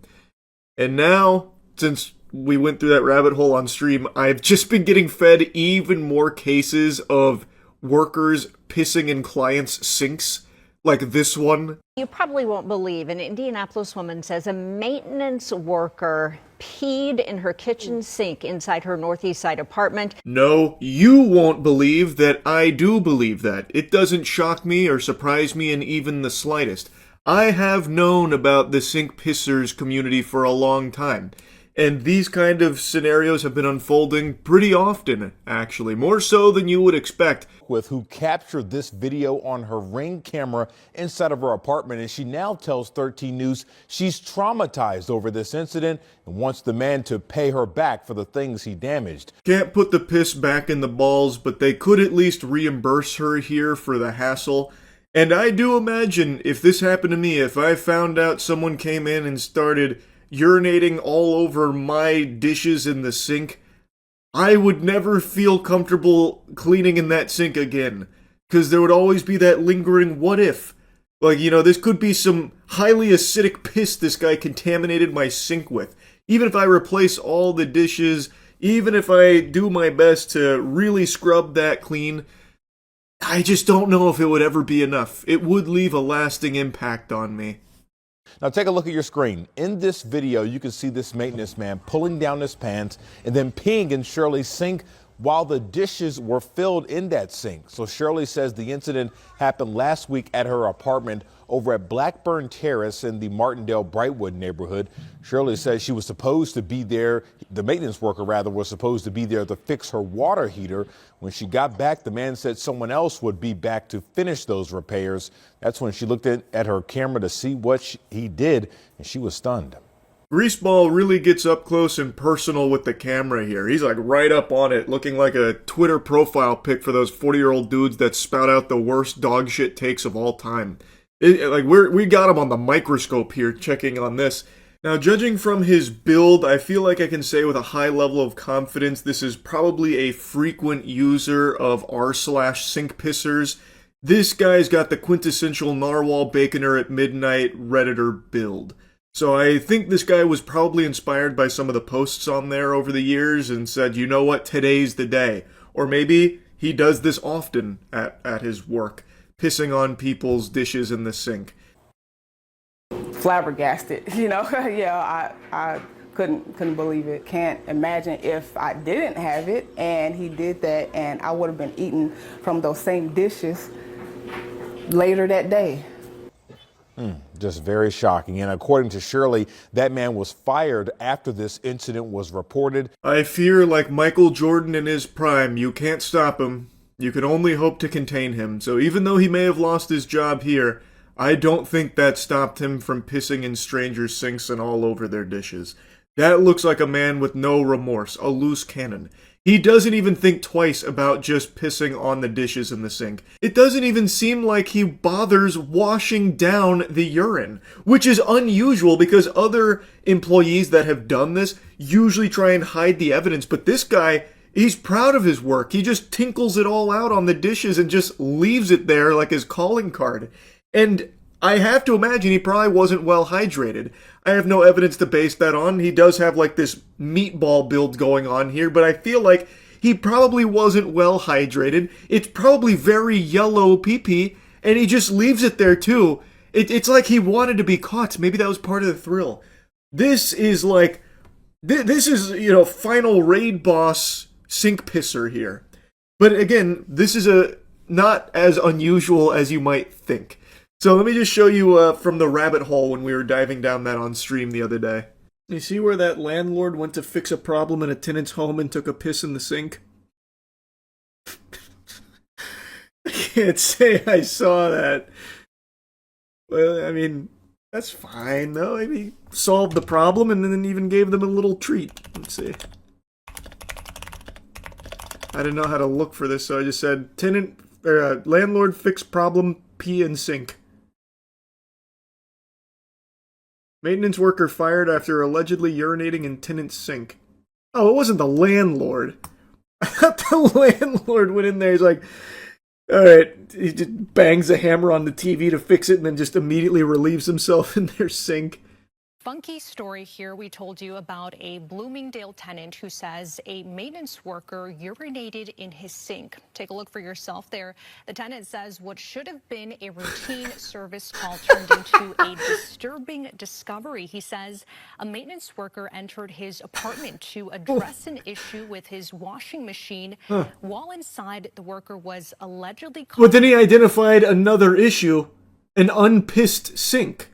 So he solved 2 problems in one outing and didn't even charge you for the secondary service. And you have the gall to get angry about it? The tenant's apartment cameras urinating in the kitchen sink. Well, tonight we heard back from the management company in a statement. They said, quote, management was made aware of the incident regarding one of our employees, and upon learning of this wholly unacceptable behavior, we immediately put the employee on leave following an investigation. We terminated the individual's employment. Unjust. Can't piss in sinks anymore, huh? Some guy pissed in a coffee maker in Canada. He was candidate for an election in 2015. Well, was it his own coffee maker? Or was he also a maintenance worker who went in and relieved himself in a coffee maker? Canadian candidate Jerry Bance out after video shows him urinating into coffee cup. Toronto businessman who's been running for parliament with Conservative Prime Minister Stephen Harper's party made the wrong kind of splash, has been dropped by his party after he was caught on video urinating into a coffee cup while working as an appliance repairman. That's pretty cool. Where's the video? This seems like a common occurrence. Lot of wacky pissers. In other news now, a developing political story tonight. The Conservative Party is looking into one of its candidates over some surprising behavior. For more on that, the CBC's David Cochran joins us tonight from Ottawa. Hey, David. Why do you look so sad? Well, Wendy, this involves Jerry This is Vance, fun. who is the Conservative candidate for Scarborough Rouge Park. And just a few days ago, Conservative Cabinet Minister Jason Kenney was in Vance's cameras set up, and those cameras caught Jerry Vance urinating in a coffee mug and then dumping who the hasn't? contents of that mug into a kitchen sink while the homeowner was in the very next room. That's like an elevated form of sink pissing. A more elegant solution for the sink pissing enthusiast on Reddit, I would say. Hey, Jerry. Off to the other room for some reason. Oh. He's also taking a cup. Oh my. He just peed in the cup. Then he empties the cup in the sink, rinses it, and puts it back. So when we learned of this, we immediately contacted Jerry, I gotta tell you, that seemed like the work of someone who often pisses in coffee cups. That was methodical. That was just like business as usual to this guy. But why, and Jerry, far be it from me to question your technique, why not just cut out the middleman and piss into the sink at that point? What was the point of the coffee cup? Did he just want to like maximally contaminate as many things as he could find in the kitchen? I don't even see what the purpose was. Not tall enough, he was too short? No, was he? Let me see. Oh yeah, I guess. Yeah, I guess the countertop's a little high. He could have waterfalled it, just aim up, arc it. But then I guess you risk contaminating like floor and stuff, and he's not looking to make a mess. Now, coincidentally, Conservative leader Stephen Harper will be campaigning in the Scarborough area tomorrow. Jerry Vance is not scheduled to be with him. Wendy? Yeah, he is busy pissing in my sink right now, probably. I mean, the sink pissers community seems dedicated. Yeah, the sink pissers community is very enthusiastic, but even they, I don't think, would be lobbying for peeing in strangers' sinks while on a job. I think even they would show restraint. That's all they do on that subreddit, bro. Unless the subreddit's changed drastically from the last time I took a peek in there, it's only them pissing into their own sinks, right? Oh, here's the top post of the day is actually about the maintenance worker. Rookie move, says Sasquatch. I probably have to be careful showing this one on stream, actually. Have I just done the first ever girl sink piss? Well, I probably can't even look at this on my other monitor because you see it in the reflection behind me. But yeah, this is definitely their own house. So like this one. This milk stool was a game changer. And one of the sink pissers just put a stool in front of his sink for being able to get his cock and balls over the edge. It's never like strangers. They have stats at the top of the page on why it's actually better to piss in sinks. What stats? What does it matter what receptacle gets peed on? What does that change? Where? Oh, environmental impact of sink peeing. Okay. Average gallons, flush 1.6. Analysis. R/sink pissers will save over 16 million gallons of water this year. Number of sink pissers, 4146. Average pisses per day, 7. Wow. Gallons saved daily per person, 11.2. Gallons saved person yearly, 4,088. Number of sink pissers per day, 78. Sink pissers per year, 28K. Gallons saved per year, 118 million? I don't know about this. These numbers don't feel right. This is 7 years ago. Their projections were way off, by the way. The community, I think, is at, like, yeah, 15K. Didn't really experience the growth they thought they were, with 4.1 million sink pissing members. They just missed it.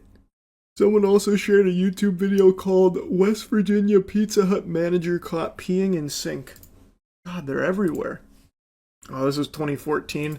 This was the height of the sink pissing craze, it seems. You had the Canadian politician doing it. Now you had this Pizza Hut manager doing it. Video unavailable, what the fuck? Where'd it go? Here's an extra special ingredient that no one wants on their pizza. Pee. A district manager... Now that's an intro. Where'd this energy go, USA Today? What happened to you guys? Your writers were cooking. She's fucking right. That is the last secret ingredient I want on my pie. At a Pizza Hut in Kermit, West Virginia, lost his job after this surveillance video was released showing him peeing into a sink. The sink that Why'd he lose his job? Was the same one the store used Even hitting to the wash fentanyl. utensils. Ugh. Fortunately, the incident did not include any food tampering, as it happened during non-business hours. Pizza Hut officials said in a statement that they are embarrassed by the actions of this individual. Throwing him under the bus. Pizza Hut has zero tolerance for violations. Better now that Pizza Hut has taken care of business. Well, I mean, it is Pizza Hut. It's not like it could have made the pizza worse. Do I personally know any sink pissers? I do not. That you know of. Yeah, it's true. I guess I've never asked if anyone's an active sink pisser that I know. Could you be friends with a sink pisser? Like, if all your friends came out as sink pissers, would it change anything? The only thing it would change is I wouldn't really want them around, like, my house. But yeah, I could definitely be friends with them. It wouldn't ruin it.